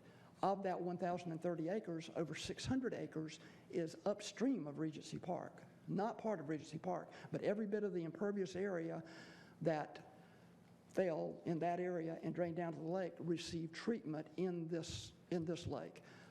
That was the basis for the exemption of this site plan from the stormwater regulations. Now, it sounds as if I'm trying to justify not doing anything there, but it's just by way of explanation, because it's all a moot point in a way now, because the developer has agreed to offer a condition, or has offered a condition, and Tim referred to that condition, and it will address all of the detention water quality standards that are applicable today, state and town.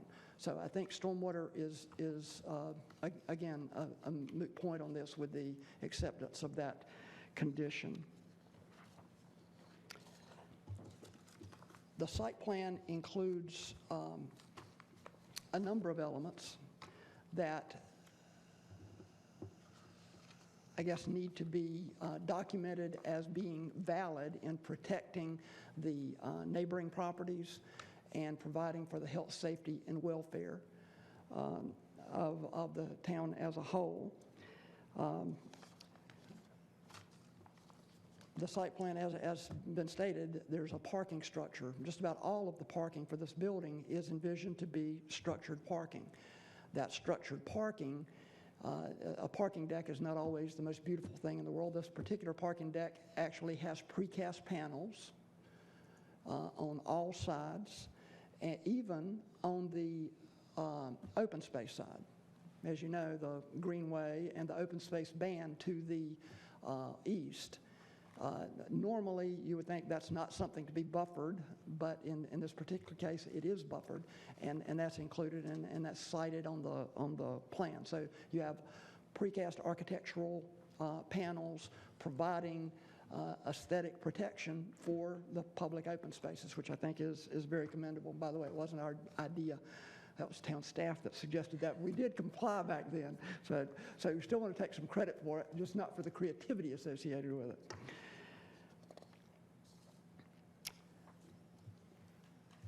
There is a system of private streets. There are 3 private streets within Regency Park that affect this site.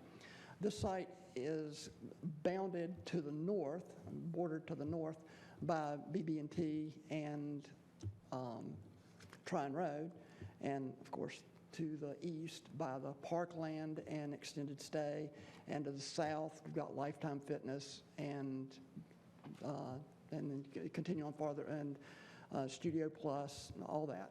So you know the area. To the east, to the west, there is Regency Parkway, and immediately across Regency Parkway is 2000 Regency Parkway.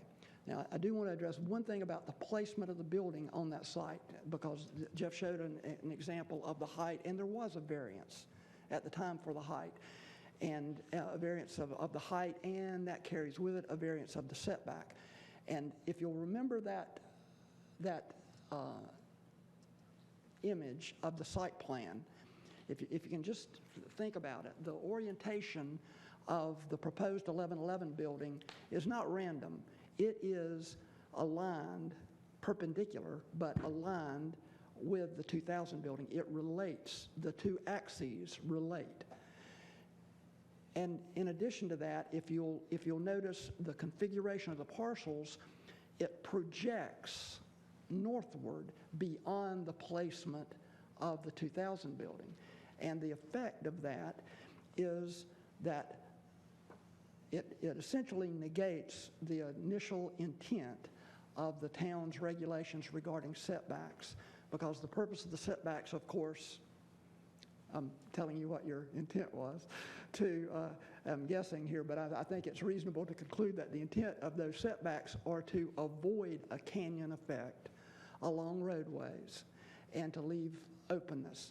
In this case, the roadway that we're talking about is a wide roadway. We're talking about the intersection of Tryon Road and Regency Parkway. And then even if you were to look at just Regency Parkway, you're talking about a wide roadway with a treed median. You're not talking about having the need here. You do not need the kind of setback that we're talking about to avoid a canyon effect. It looks totally appropriate as designed, and in fact, more than appropriate, we think. Because of the location of this site and the visual prominence of it, we know that it's going to be an important element of Regency Park. And it, in concert with the 2000 building, will in fact frame the entrance of Regency Park.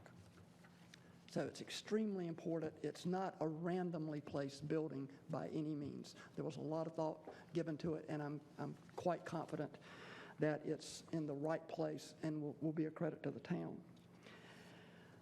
The plan does provide for pedestrian circulation and circulation in between all the sites that I mentioned a while ago can be via that private street system without even getting back out on Regency Parkway. Now, granted, you have to come into the park on Regency Parkway to get on the private streets, but you can go from any of those sites that I mentioned without ever getting back on the public roadway. There's the walkways on the site and adjacent to other, on this site and adjacent to this site, and on other sites and adjacent to those, create an interconnected system of trails that leads to the main trail system around Regency Park. I told you I'd been involved in the project a long time. Things have changed in the workplace a lot since then, but I remember well, I was the only tenant. My company was the only tenant in 8000 Regency Parkway other than IBM. We got a free ride on that because they kept the air conditioning on all the time. But I thought it was so strange at lunch. You'd go out at lunch and you'd see all these people. If you think back now, we're talking about a long time ago, and you're talking about IBM, and you're talking about at lunch, all of these people walking in more or less lockstep around the lake because they all wore dark suits and ties, because that's the way everyone had to dress with IBM. But that central element has been very heavily used, and it's still used by all of those developments within the park, and this walkway system allows those tenants to reach the park by foot. The site plan includes a reservation of right-of-way. If you remember the site plan, there's a bit of a crescent along Regency Parkway. That crescent is actually a designation of right-of-way reservation. There are no roadway improvements. Tim's done an excellent job explaining that. There are no roadway improvements by the developer proposed on the site plan because of that parking agreement. There is, however, a reservation of right-of-way, and that the configuration of that reservation of right-of-way was set based on a CAD file provided to us by the town at the time. The town had proceeded and had a preliminary design on improvements along Regency Parkway. So when you look at that plan and you see there's no laneage shown there, there's a curb line, and there's a reservation of right-of-way, that is what that is. That is significant, I think, in that as of today, there's been a condition developed and proffered, and I assume accepted, by which that right-of-way, rather than being reserved, is dedicated to the town. The owner, as a part of that condition, they are agreeing to dedicate that right-of-way for the roadway rather than reserve it. And there's a second part of that condition related to the term of the vested rights and the surrender of $700,000 or $699,000 and some dollars worth of transportation development fee credits. In light of the fact that the applicant is the entity that constructed Regency Parkway to begin with to serve Regency Park and to serve exclusively Regency Park. At that time, there was no thoroughfare plan. There was no line on a map that even crossed this 540 acres. That roadway was designed as a part of the internal Regency Parkway plan. In light of the fact that that roadway, Regency Parkway, was constructed by the developer, it seems to me that the condition being offered is more than mitigates for the load that would be placed on that roadway by this proposed site plan or by the existing site plan.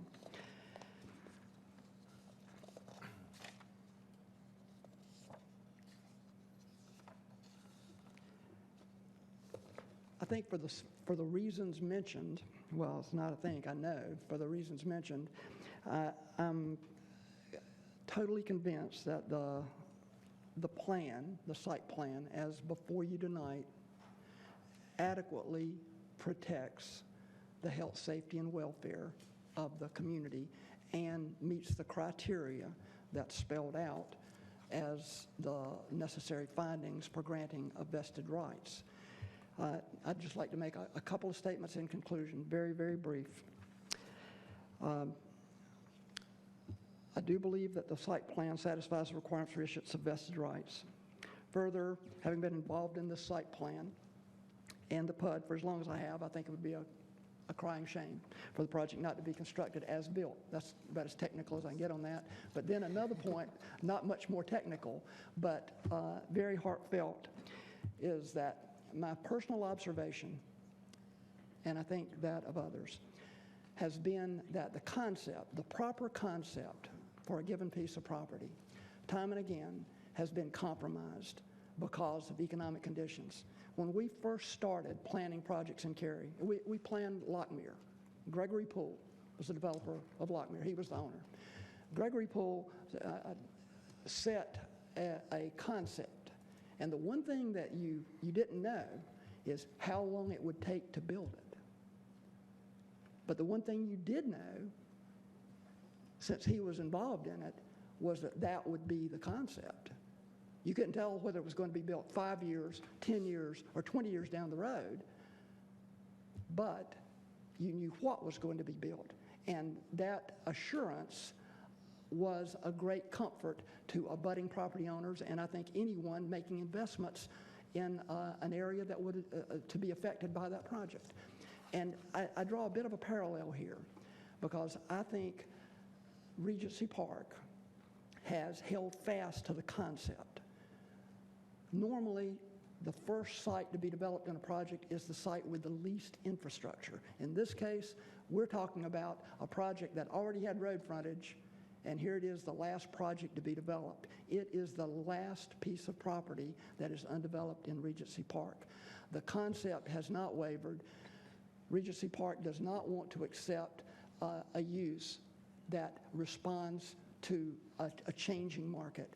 They want to insist on the right use. I think the site plan represents the right use. It was the right use when it was designed. It was the right use when the town approved it. And it'll be the right use when it's implemented. Sometimes to do the right thing in the right place requires time, and that's essentially what this is about. Regency Park needs some additional time to do the right thing. I'm more than happy to answer questions. Thank you. Thank you.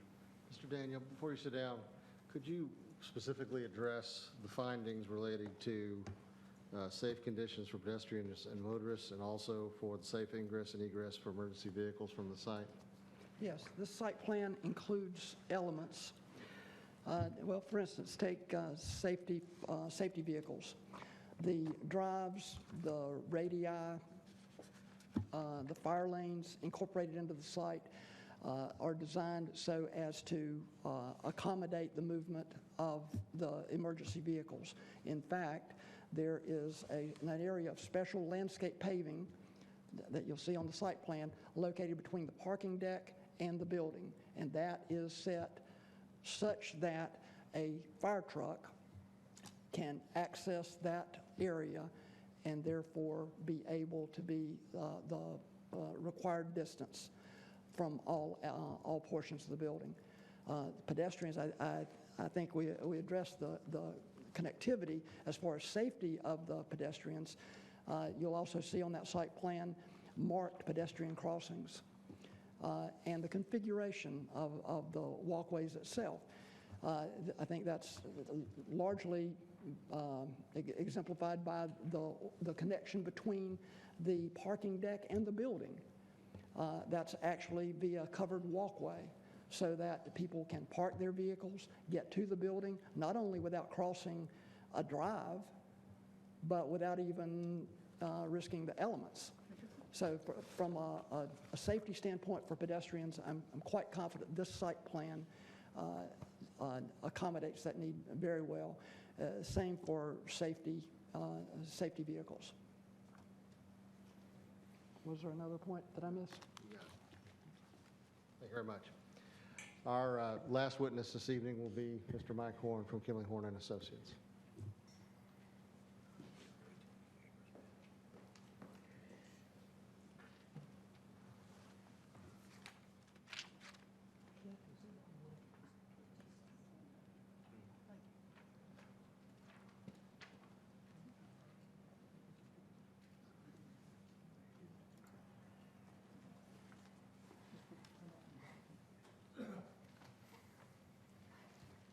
That one work, or you want? Let's go to the previous one. I'll guess. I like the color, but let's go with the actual site. Good evening. My name is Mike Horn. I'm with Kimley Horn and Associates. My address is 3001 Weston Parkway here in Cary. I am a licensed engineer here in the state of North Carolina, having practiced traffic engineering for 30 years. Maybe I should take Bill's cue and say 20. I'm not sure. With regards to traffic studies, I have sealed over 1,000 studies and have worked for multiple municipalities, NCDOT, and private organizations. I was retained by Regency Park to examine the site plan 04SP-067 to determine whether the plan meets the criteria for vested rights in the town. Specifically, I analyzed criteria on 392I2 regarding adverse impacts on other property, and 392I4 regarding safe conditions for pedestrians or motorists. My analysis is limited to the traffic and transportation impacts of the site plan. With regard to these issues, I believe the site plan meets all applicable criteria of the ordinance and therefore adequately protects the public health, safety, and welfare. First, regarding the adverse impact on other property, 392I2, I've submitted a letter of my analysis and findings. You should have a copy of it. Let me summarize my findings. The proposed site is located in the southeast quadrant of Regency Parkway and Tryon Road. It is the last piece of property to be developed as envisioned in the Regency Park Master Plan.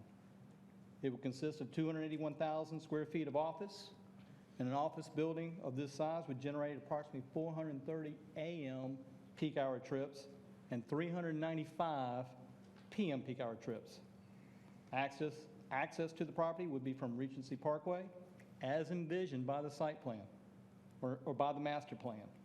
The master plan showed access to this property with interconnecting streets and sidewalks served off of a stem road, Regency Parkway. The intersection of Regency Parkway and Tryon Road is a critical intersection for this project. We estimated 80% of the project traffic will use this intersection. Therefore, traffic counts were performed at this intersection, and it was determined to be operating at a level of service D in both the morning, AM, and the afternoon, PM peak hours. We then assigned the project traffic to the intersection, and using the roadway improvements identified on the site plan, determined that the intersection would operate at a level of service C in the morning peak hour and continue operating at a level service D in the afternoon peak hour. Based upon these findings, I believe the site plan adequately protects other property or residential uses located on the same property from the potential adverse traffic effects of the proposed development. In the second item, I reviewed the site plan per 392I4 regarding safe conditions for pedestrians or motorists. As I noted earlier, the site plan follows the theme of the master plan by providing a stem road with interconnecting streets. Let's see. You can see the streets here, provide access for the 1111 office building. In addition, sidewalks are being provided along Regency Parkway. You can see the sidewalk located here. There's not one there today. And internal to the project, as Mr. Bill Daniels said, that there are sidewalks and crosswalks located throughout the project that provide access not only from the 1111 building, but over to the parking garage and throughout the site. With the improvements shown on the site plan, both vehicular and pedestrian, I believe the site plan provides for safe conditions for pedestrians or motorists and prevents a dangerous arrangement of pedestrian and vehicle ways. I do want to take a moment and point out an issue raised by staff, the spacing of driveways on Regency Parkway, and specifically the concern with the existing right-in, right-out driveway here on Regency and what's shown on the site plan as a right-in only. No out, only an in, but it's a right-in only, and that the spacing of the driveways on Regency Parkway was a concern. In my professional opinion, the addition of a right-in only at the location shown on the site plan will not create an unsafe condition for pedestrians or motorists, that actually the right-in will help reduce miles traveled within Regency Park, improve the air quality, improve emergency response, and will increase the effectiveness of municipal service delivery. This concludes my presentation. I'd be happy to answer any questions that you have of me at this time. Thank you. Thank you.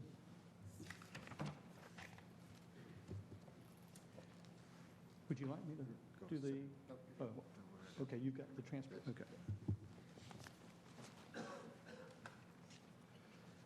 As was mentioned earlier by the staff, the applicant has proposed 2 conditions for this project. It has completed the requested affidavit by the town. You have a copy of that handout, Madam Attorney. The first condition relates to the stormwater issues that were raised in the staff report and is an agreement to do all that is necessary in order to make the site comply with the modern stormwater requirements. And the second condition is a traffic condition relating to, which is a 2-part condition. I'm going to turn it over to my colleague, Mr. Barron, to sort of explain how that condition operates. Thank you, Bill. Mr. Mayor, members of the council, Jason Barron here on behalf of the applicant. Before I start, just briefly, I live in Cary, I work in Cary. I'm proud of the staff we have in Cary, and this week has been no exception. The interface that we have had with the staff in responding to the issues they've identified, this has been a challenging process for everybody. It's been new, and we have a staff in Cary that truly is second to none, and we should be proud of that. With respect to the transportation conditions that we've been working on this last week, there's 2 of them. As the staff alluded to, we have 2 requests before you today. One is for a vested right for a site-specific development plan that will give us a 2-year vesting period. As a condition of that 2-year vesting period, as was discussed, I believe, by Mr. Ullman in his presentation, maybe it was Tim Bailey, the applicant has agreed to dedicate the right-of-way that's shown on the site plan as reserved. And I believe Mr. Horn touched on that, and you can't see it very well on this slide, but there's a line that comes up through here that represents additional land dedication. That land was reserved as part of the original site plan, and as a condition of the 2-year vesting period, the applicant is willing to go ahead and dedicate that to the town. If the town is willing to grant the 5-year vesting period, which is obviously the preference of the developer and owner in this case, the applicant is willing to essentially forego roughly $700,000 in transportation fee credits that it has. Essentially what that means is once they pull a building permit, they're going to have to pay the transportation fees associated with that building, and they'll forego the $700,000 in transportation fee credits that they have. And there is language, I believe, in your vested rights worksheet that was distributed to you all at the very beginning of this hearing. There is language in I believe it's the next to last page of that. You have an applicant's proposed condition and a staff's proposed condition. We are comfortable with the language in the staff's proposed condition, and I've worked with Ms. Glover, the town attorney, or the assistant town attorney, to make a minor revision to the last sentence of that, which essentially would say that the developer wouldn't be responsible for funding or constructing any intersection improvements at Tryon Road and Regency Parkway or widening of Regency Parkway in connection with this site plan. So again, I just wanted to reiterate, as part of the 2-year vesting period, we're willing to make a dedication. As part of the 5-year vesting request that we have made, the developer is willing to forego that roughly $700,000 in transportation fee credits. So, in closing, as promised, we believe the evidence here has shown that the site plan and the application meet the criteria of the ordinance for a vested right.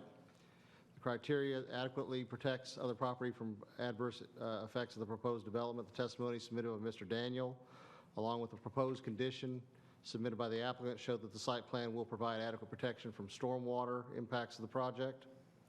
Testimony and exhibits by Mr. Horn show that the site plan and traffic improvements shown on the site plan will provide adequate protection from traffic impacts of the project, and the condition proposed by the applicant, both in its first and its second iteration, show that the application will cover the cost as well of making the traffic improvements that are shown on the site plan. It's about $700,000, plus an additional $100,000 or so worth of value that is coming in through the dedication of the right-of-way.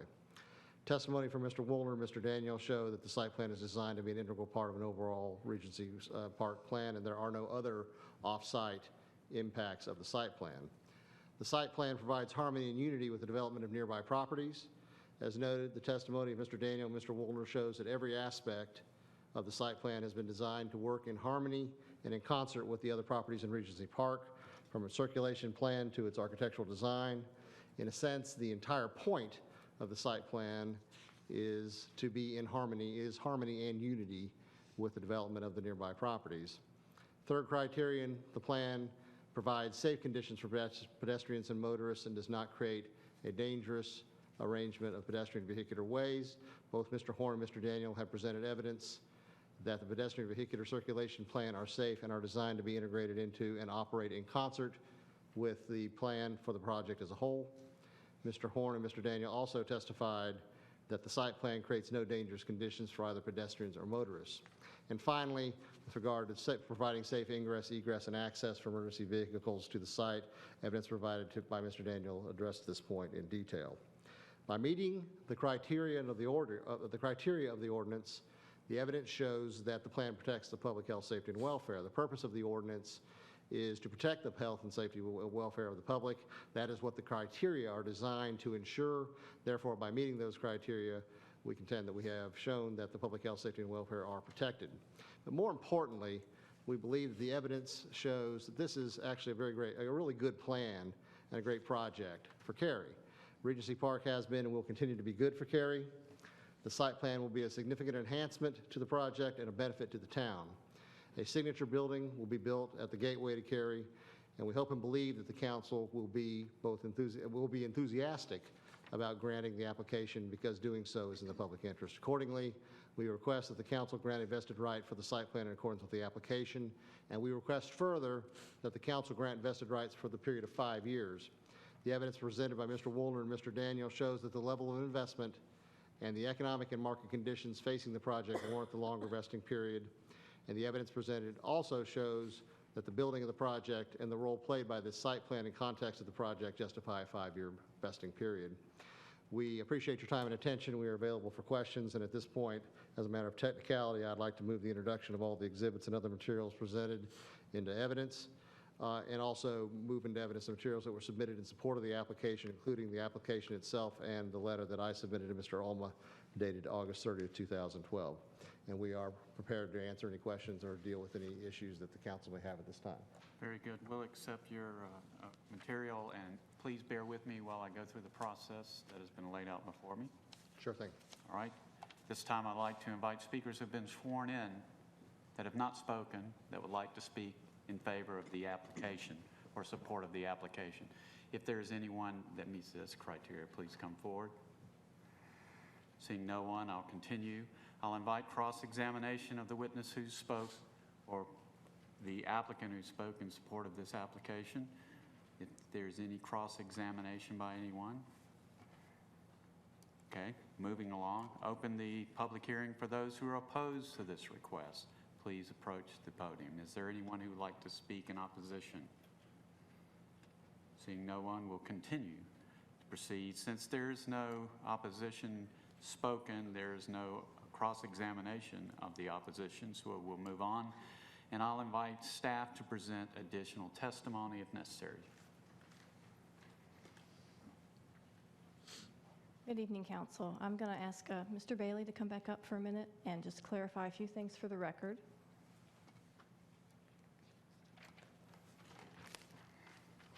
Mr. Horn spoke to you a few minutes ago about a traffic study that he had done, and I believe we're all in agreement. I'll have Mr. Bailey testify to it, and the applicant's attorneys can cross-examine if they feel necessary. But Mr. Bailey, improvements shown on Mr. Horn's traffic study do not match the improvements shown on the 1999 traffic study. Is that correct? That's correct. Mr. Horn shows fewer improvements than we show on the 1999 traffic study that was done. Yes. Okay. And in your opinion, if no improvements are made to this intersection, Mr. Horn testified the level of service today is currently at a D in the AM and PM peaks. If no improvements are made, do you have an opinion on the level of service at this intersection after the project is built?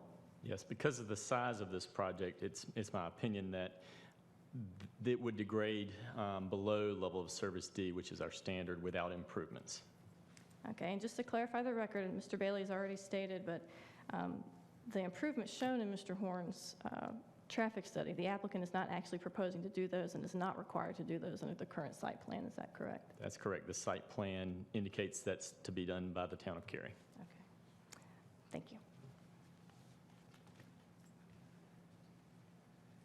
Does the applicant wish to present any rebuttal evidence?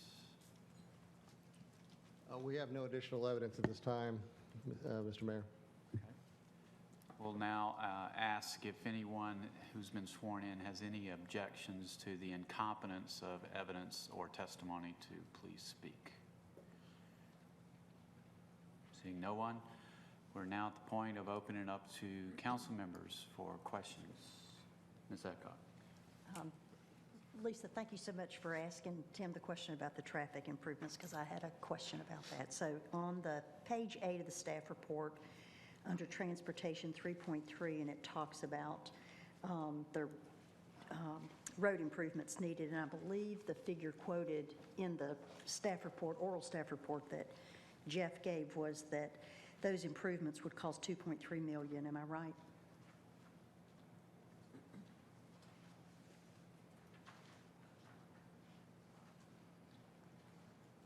Staff has prepared an estimate of the road improvements based on the 99 traffic study, and our estimate is about $2.3 million. Okay, so right there then. So if the applicant surrenders the $700,000 of the TDF rebates or fees, then the cost to the town of that, if it was still correct, would be about $1.6 million. It would defray that cost, or that's not how it would work? To some extent. What they would pay is about $500,000 in impact fees for this site. And we reimburse 30% back to developers who have transportation development fee agreements with the town that have cash reimbursements. So the town would end up with about $350,000 if this site were developed into our transportation development fee fund, which we could allocate back to these improvements. And I would tell you that staff would continue to monitor the level of service at this intersection like we have as the rest of these parcels have developed along this corridor, and try to determine what level of improvements were needed and bring that information back before we proceeded with the project. The $2.3 million is what we would say is the worst case estimate, and we would probably ask for you to allocate that much funding. However, we are hopeful that they could be decreased in the future, but we aren't making any commitments about that at this point in time. Follow up. So where's the, so I'm struggling with where they're getting the $700,000, the $699 and change that is in their condition. Yeah, that is the amount, the value of their current transportation development fee credits that they hold. With this building, they wouldn't, my estimates are, they wouldn't need that full value. They would need around $500,000. Okay. They would have $200,000 that they could use for, even though this is the last site, maybe they would have a small expansion need or some type of change to one of their existing facilities, and they could hold those for use at a later date. So they're foregoing a full $700,000 worth of opportunity. But when you ask how much it would reduce our cost by towards these improvements, it's actually a little different number. It's not dollar for dollar. Exactly. So it would still cost us around $2 million. Approximately, for the full improvement. Just the offset would be about $300,000. That's correct. And the only thing that concerns me about this, I'm really appreciative of the conditions that the applicant has brought. But what concerns me about this is, in looking at the budgets we've had for the last 3 years, we don't have this money set aside, and we don't have it to set aside. And so that's just what concerns me, if we let this intersection go to an F. And that's what's going to happen once the project's built out, in your opinion. That's correct. Right. Again, it's That's something my- we that's would my have to watch as the building developed and as some of that traffic began to generate, and we would have to do counts and monitor. And we've, so far, within this very large tract C2, we have not been required to make improvements, and the level of service is maintained above our D standard. Right, it's C in the morning and D in the afternoon, right? Is what it is. That's what it is today, and our standard is D. So it's maintained at or above that level, and so we've been successful in not making those improvements yet, and it may be possible we could do less than the full improvement as well. But that's something only the future will tell. Thank you, Mr. Bailey. Let me follow up, and then I'll let Jennifer go. You didn't mention the land dedication. The improvements needed to bring this level of service up are mostly on the Regency Park, the 2 lanes, or is the Tryon Road going to help that level of service enough, in your opinion? There are basically 2 improvements. Exiting the site currently has 3 lanes. The traffic study shows 6 exiting. Entering the site, there's that 1 free flow right, and the study shows 2 at a right, at a signal, sort of a approach the signal, and would have a dedicated, it would have green time from the signal. Ms. Roberts. I had a couple of questions. One of the points made is that some of the traffic using Regency Parkway is pass-through traffic. Do we have any idea what percentage of the traffic at that intersection is pass-through traffic? We do not have any studies or information about pass-through traffic that I have available tonight. Certainly, it wouldn't be factual, but I would say that there is some pass-through. It's not nearly as significant as other roadways in Cary, say Highway 55, which has about 70% pass-through trips that pass through Cary. I believe it's personally much lower than that. If I had to estimate, it would probably be in the 10 to 20, 25% range, but I have no data to support that. It's just my sort of a feeling about it. And you're talking about peak hour? I'm talking about the entire daily volume pass-through. Tendency is the peak hours tend to reflect those percentages as well. My, I agree with Gale. I'm fine with the site plan and some of the other factors. My only concern is encumbering the town to put in this expensive road improvement. So one of the questions I have is, has anyone estimated how much property tax we would anticipate having once this building is complete on an annual basis, so we could look at how long it would take for us to recover this type of expenditure? We have not completed that analysis. Okay. Other questions on this side? I think you're getting an answer to her Oh, question. okay. The applicant, Mayor, the applicant can answer the question about property taxes. Okay. That would be nice. We have something to say about the traffic improvements as well, but Mr. Woolner, you want to answer the question. The question was asked, can we anticipate what the property tax value of this building would be? Well, the building will cost grosso modo $60–65 million. And you do your own calculation, that's about $60–65 million, $200 per square feet. So your taxes will be about $500,000 to $550,000. Okay. And can you tell me, since we rezoned your property when we did the site plan, you started paying higher, did you start paying higher taxes once in 2004, or was it the same taxes that you've been paying on this land all along? No, it's remained the same tax in spite of all the vacancy. Okay. Because it goes by the valuations every 8 years. Do you know what the valuation on that property is? Have you ever estimated how much property tax you've paid to date on that vacant parcel? On the vacant parcel?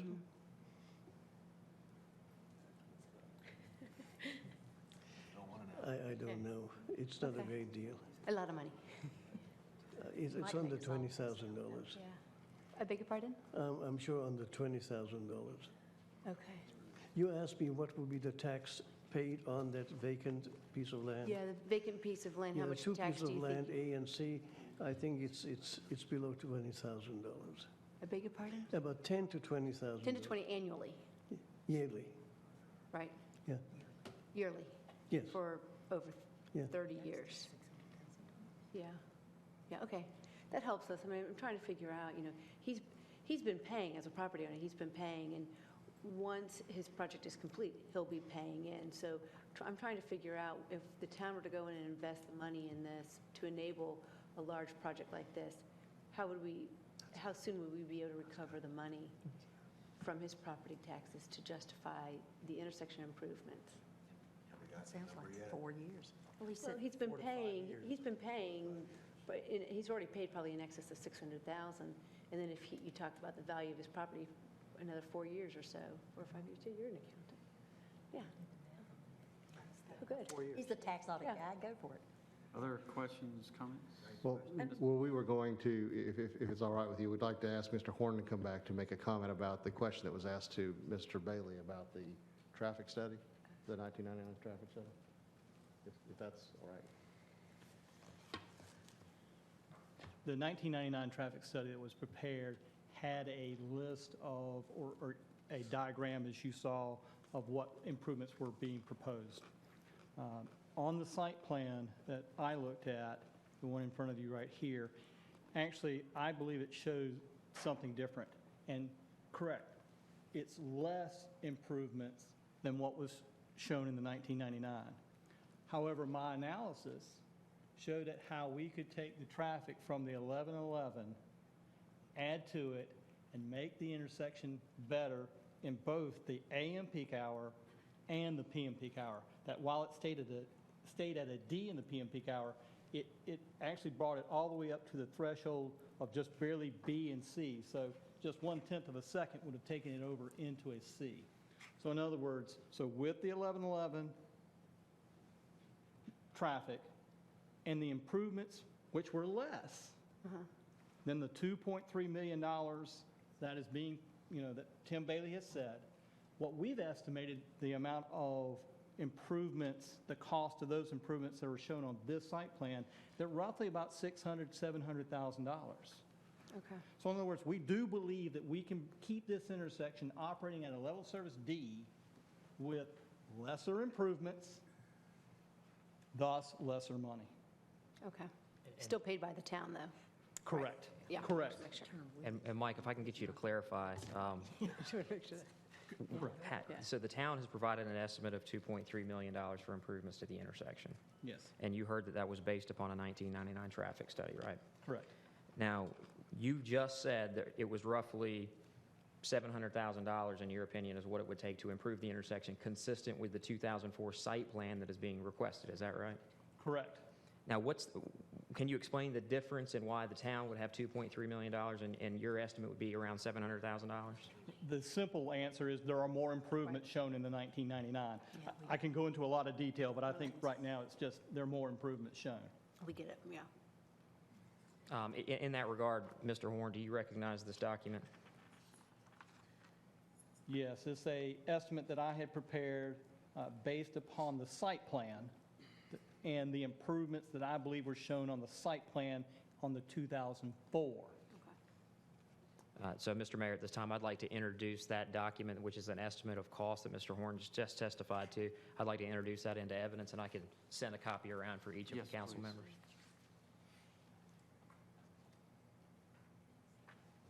There's a question with regards, since we're all about traffic right now. What would be the timing of the town improvement for this intersection, should this happen? Would it be at time of CO? If we had the money and if there was a building and all of those types of things, when would that have to occur? The ordinance says that it must be imminent to continue the site plan. One of the ways we define that is it has to be funded in our capital plan, and we have to be making progress towards design and obtaining permits. We would continue to do that, and if, again, this is the town's money, we would use every resource we could to continue to monitor and watch and minimize, maybe to the level that was indicated by Mr. Horn earlier, maybe somewhere even less, maybe somewhere in between. We would continue to do that going forward. So we really can't answer exactly when that would happen. We'll watch it. And to the extent at CO, if the level of service is still okay, we would continue to delay the town expenditure if possible. But we really can't answer exactly when or even what level of improvements. I've just indicated the maximum level of improvements necessary, and certainly, you know, the earliest we would need to provide them as it would be at CO time, but we could continue to look to delay them. As a follow-up to that question, how long would it take to do those improvements roughly? We have actually done some previously with the other prior plans. We've done some preliminary plans. We've done surveying. We have a set of plans that are probably about 70%. So we probably could get to bid, and pending no problems with right-of-way acquisition or some things like that, we could probably get to construction within about 3 months, and probably another 6 months, probably 9 months, maybe 12 at the most, from the time we decided to proceed. Okay. Ms. Bush? So the occupancy, what is the occupancy of the proposed building? Because I noticed the comment was it'd be about 430 AM trips. How does that all align with the occupancy of the building? It seems quite large to only have 500 AM trips. You know, we use the trip generation manuals and those types of things. For this type of office, Class A office, you're talking about usually 300 square foot per employee. We do that a lot checking water calculations in Cary, so we have a feel for that. So maybe 1,000 employees total, and they all certainly wouldn't arrive all at the same time necessarily. So that's what gets you to those numbers. And I think somewhere around 1,000 would be the maximum occupancy level in a building of this type if it was fully leased, which usually never happens either. There's usually a little vacancy occurring in a building like this. Okay. Ms. Frantz? I heard, I forget who mentioned it during the comments, but was Regency Parkway originally built to just serve the Regency Office Park? That's before my time, but I way before mine. So, but I do know that it wasn't shown on the 1967 thoroughfare plan. Was or wasn't? Was not. Okay. And I do know that by I think we had a 1988 thoroughfare plan where it was shown. So when it went in, I anticipate that it was not on the thoroughfare plan and was only intended for a local road. Regency Park was actually built to just about the lake area, just past that. And there was a three-party agreement with the North Carolina Department of Transportation, Regency, and the town to extend that roadway. And at that point in time, at least, it was known to be a connecting road and to do more. So I believe that it did not intend to operate as a thoroughfare when it was originally proposed. But I don't, not being here then, I don't know for certain. Gotcha. I'm trying to take all this complicated stuff and somehow simplify it and be able to articulate it in less than 100 words, and I'm not really figuring out how to do that. But it seems to me that this is a previously approved site plan that could have been built years ago if the economy didn't tank and if they had a tenant and whatever. So this building could theoretically be here today. Unfortunately, it's not. They now are at least expressing the interest to keep the plan, so they can hope they can move forward here shortly. To me, I'm looking at it just like we're extending a previously approved site plan that we actually get some better stormwater mitigation from, better erosion control mitigation from. They've actually improved the plan a little bit to help with traffic generation, ingress, egress. I'm just not really seeing or feeling a lot wrong with it. We all just attended an event last night where one of the speakers spoke about our office parks and RTP and how valuable that is to our region and our economy and our town. And, you know, while Regency Park's not RTP, it can very much be viewed as a much smaller or a smaller version of that. And to me, it's, you know, this is something we want to give it a kick in the pants and make it happen.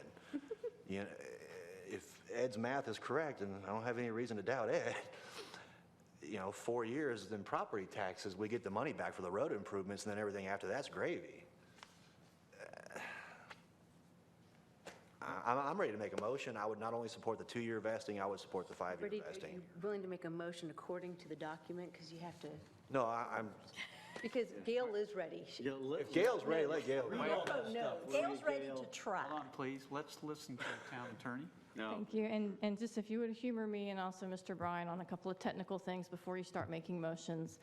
Just because we've been introducing technical details about costs of roadway improvements and that sort of thing. We do have an affidavit from Jerry Jensen of our staff. I won't call him up unless Mr. Bryan wants me to do that for the record, but it is assigned. I will call Mr. Jensen up. Thank you. No, I don't know what you're going to do. I'm going to introduce the the sealed cost estimate that you We have previously no problem seen. with that. Okay, so without any objection from the applicant, just going to introduce for the record, Mr. Jensen prepared and sealed an estimate of the roadway improvements, the $2.3 million that Mr. Bailey referred to you earlier. Mr. Bryan may also have something that he would like to introduce. Okay.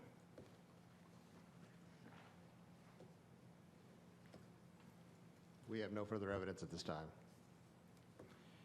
And to follow up on your comments, Mr. Frantz, I totally agree that this is a great thing to have, but then I get back to Ms. Adcock's first comment. Where do we come up with $2.3 million? Even if it's not $2.3 million. Right. If it's, you know. That's going to stop other road projects. It's going to stop something. We'll recover it in 4 years, sure, but in the 4-year meantime, does it have a failing level of service? Mr. Shiver, you want to say something? Well, I believe it'll take you longer than 4 years to recover that. I just want to mention that. The value, if the value of the building and land, I'm not sure the value we heard would necessarily include the land, but the taxes on that per year would be about $214,000 So- on $65 million value. So if it takes $600,000 for the road improvements, it's 3 years. 3 years. If it takes $2 million, it's 10 10 years. years. So 6 to 10 years. I mean, Harold's right. It's, you know, it's all about saying yes to something, says no to other things. And it's something that is very attractive to me. I mean, Yeah. I really want. Well, you know, in another perspective is, as soon as that building is built and it starts filling with people, we may not need to make those expensive road improvements right away. It may lag some years while we're collecting the property tax from it. Basically, I mean, it's kind of like a TIF in a way. I mean, you say, okay, you know, we're collecting this money, and how are we going to apply this money towards this improvement? The point I was trying to get at about Regency Parkway being designed solely for that project, well, now everybody else in the area is now using that as a thoroughfare, everybody from residents to other business owners, including the town, who put a 10,000-seat entertainment venue down at the end of the road. I mean, they built and designed everything thinking this was going to be for their project, and now so many others have come and taken advantage of their efforts. It's almost like they're benefiting the least, and they've done the most work. Mr. Smith, time for you to weigh in. You haven't said a word. There's a reason for that. Oh, okay. Mr. Yerha. No, Oh, okay. well, you've offered the opportunity. Age before beauty. I think, Don, I think you said it well. I said, if this wasn't a special use, it would have been over an hour and a half ago, and a lot of lawyers would be unemployed. And we would have, you know, a simple discussion on the pros and cons of extending something that was previously approved. I understand all the nuances. I mean, I respect the challenges we have with roads. But I think you got to go back to what we approved back then. It was a good holistic project then. It was kind of the final linking pin for a great area of planning that we have in Regency. It's a good entranceway to Cary. I do agree that there is now some pass-through that you're getting, you know, from the burden of 1010 and some of the other roads out that way. And those are all the new things, you know, the amphitheater and so forth. But you know, I think sometimes we can overcomplicate this. In my mind, do we respect the plan that was in place back then? Do we accept that there have been some economic hardships that have forced this to be put on, you know, on hold for an extended period of time? And has that delay changed our outlook on, you know, what we want for that area or not? And you know, I just think that with the waiver of the fees and that coming back at site plan and a few of the other things, you know, I think on balance, it's still a good project and it merits consideration for the extension. Okay, Ms. Yerha. And I think one thing that does need to be said is that the town is very proud of Regency Park. I consider it one of Cary's jewels. And Mr. Woolner, I thank you so much for your vision that you had over 30 years ago. Not over 40 years ago, Mr. Daniel, but over 30 years ago. And I would like very much to see a large Regency-type building on this site, no question about it. My major concerns coming into this meeting related to stormwater, and I had a whole list of questions regarding that. And I'm very glad that Mr. Bailey made his comments to say that stormwater has been resolved and saved me all those questions. I appreciate that. Really, I think it comes down to exactly what we're talking about is the dollars and cents with the transportation improvements, as opposed to all of these other things that, you know, that we've been reading about here with this thick staff report. So whatever decision is made there, I see both sides, and I certainly see the value of continuing on with this site plan. There's no question about that. And if we're ready, we can do a motion on the site-specific development plan, and I'll refer to council to the prepared motions in the staff report for reference and any updates left at our seats that may have come in late today. If we're ready to go there. I'd be happy to try to make a motion. I'd ask our attorney of record, or attorney for the moment, if I need to actually walk through the worksheet first, or since those 5 conditions are incorporated in the motion for us, if I can speak to them as part of the motion. I think so long as they are either incorporated in the motion or you go through them. In other words, if they appear in the record, then that should satisfy what you need to do. I think it would be easier to do it as part of the motion if that's okay with everybody else. Feel free to stop me at any time and say this too. Okay, ready? All right. I move to approve the site-specific development plan with conditions. Upon conducting a duly advertised public hearing and considering the application materials, the testimony, and the evidence presented at the hearing or otherwise appearing in the record, and upon considering the approval criteria of Section 3.9.2 L25 and whether the site-specific development plan protects the public health, safety, and welfare, I move that we approve the site-specific development plan and adopt the proposed resolution and adopt the following additional findings to support the determination that the proposed use meets all of the approval criteria. A, the plan adequately protects other property or residential uses located on the same property from the potential adverse effects of the proposed development because, and I would cite here conditions 1 and 2 provided by the applicant that are listed in the motion. I'm happy to read them if the attorney thinks I should, I think you can refer to them. because they're lengthy. And what these speak to, though, is, I can just add this parenthetically, they speak to the noose nitrogen rules and the current erosion control measures, so they take care of that problem. B, the plan provides harmony and unity with the development of nearby properties because, and I'm going to cite the most obvious one, the design of this building is consistent with all other developed properties, as it was in 2004. C, the plan provides safe conditions for pedestrians or motorists and/or prevents a dangerous arrangement of pedestrian and vehicular ways because of an interconnected system of pedestrian walkways and a right-in only turn into the property from Regency Park. Would anybody want to add anything to that? Those seem to be the two major things. D, the plan provides safe ingress and egress for emergency services to the site because, I'm going to quote one of the attorneys here, or maybe it was actually Mr., the gentleman who was the second speaker, the architect. He talked about the radii of the turns, and the driveways will accommodate emergency vehicles.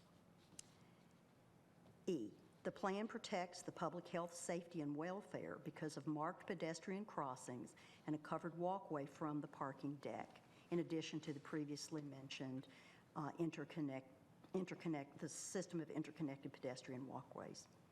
The approval shall include the following conditions offered by the applicant and necessary to protect the public health, safety, and welfare, and I'm just going to reference those 4, with the 4th one being the property owner and applicant shall submit a revised site plan that incorporates the above conditions to staff by December 31st of this year.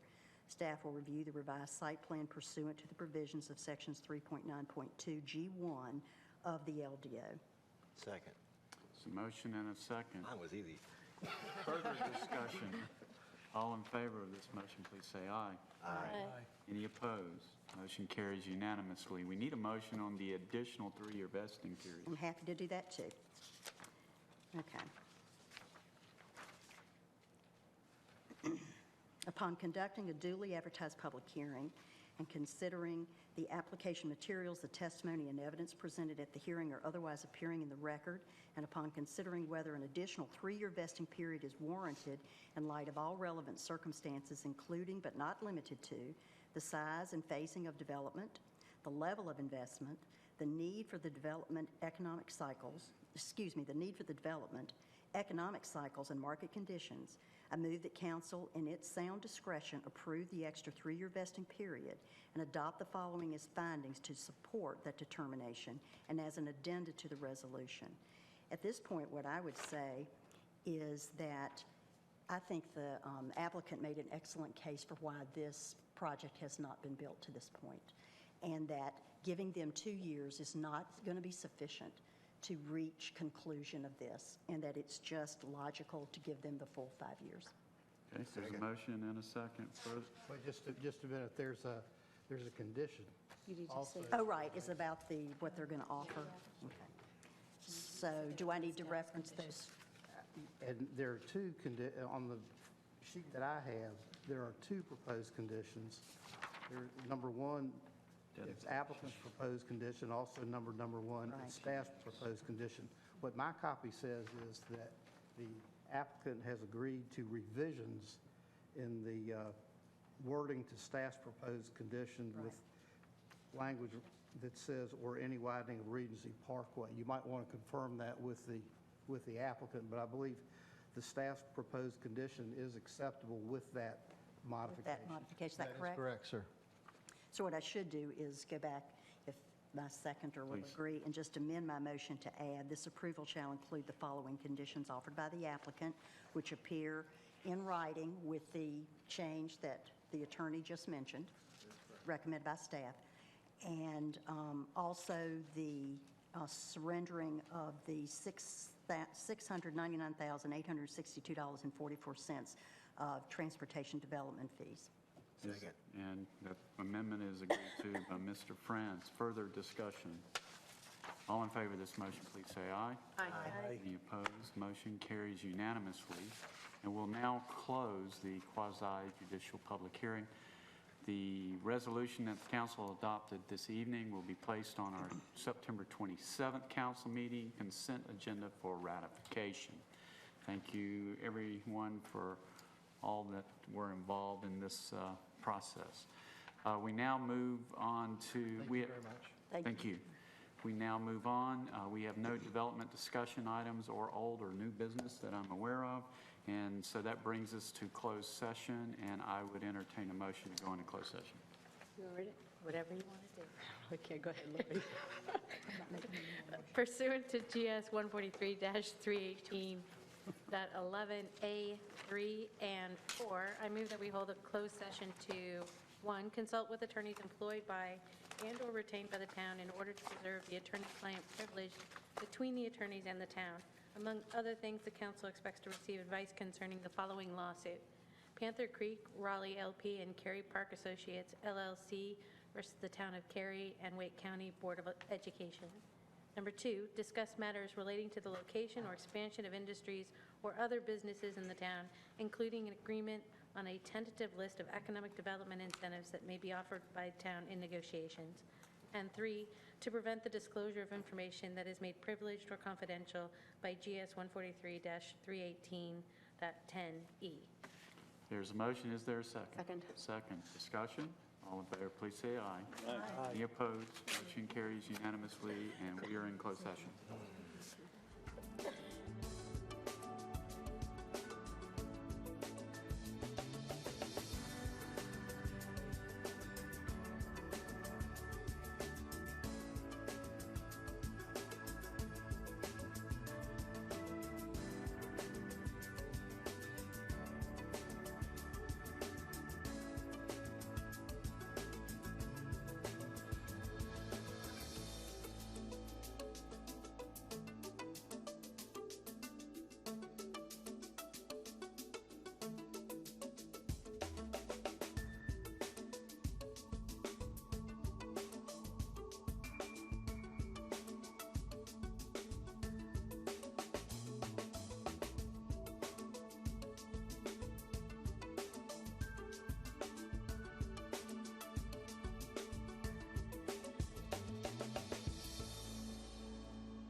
We'll reconvene our council meeting, and I'll entertain a motion to adjourn. So moved. Second. There's a motion, second, discussion. All in favor, please say aye. Aye. Any opposed? We are adjourned. Thank you.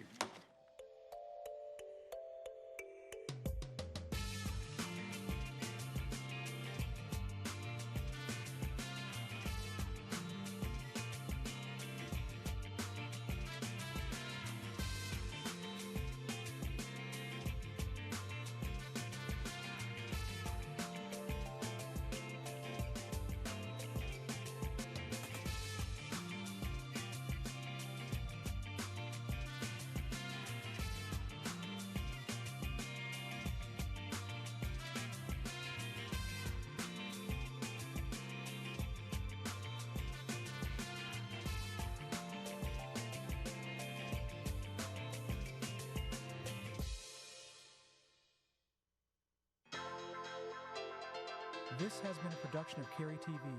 Visit the Town of Cary's website at townofcary.org.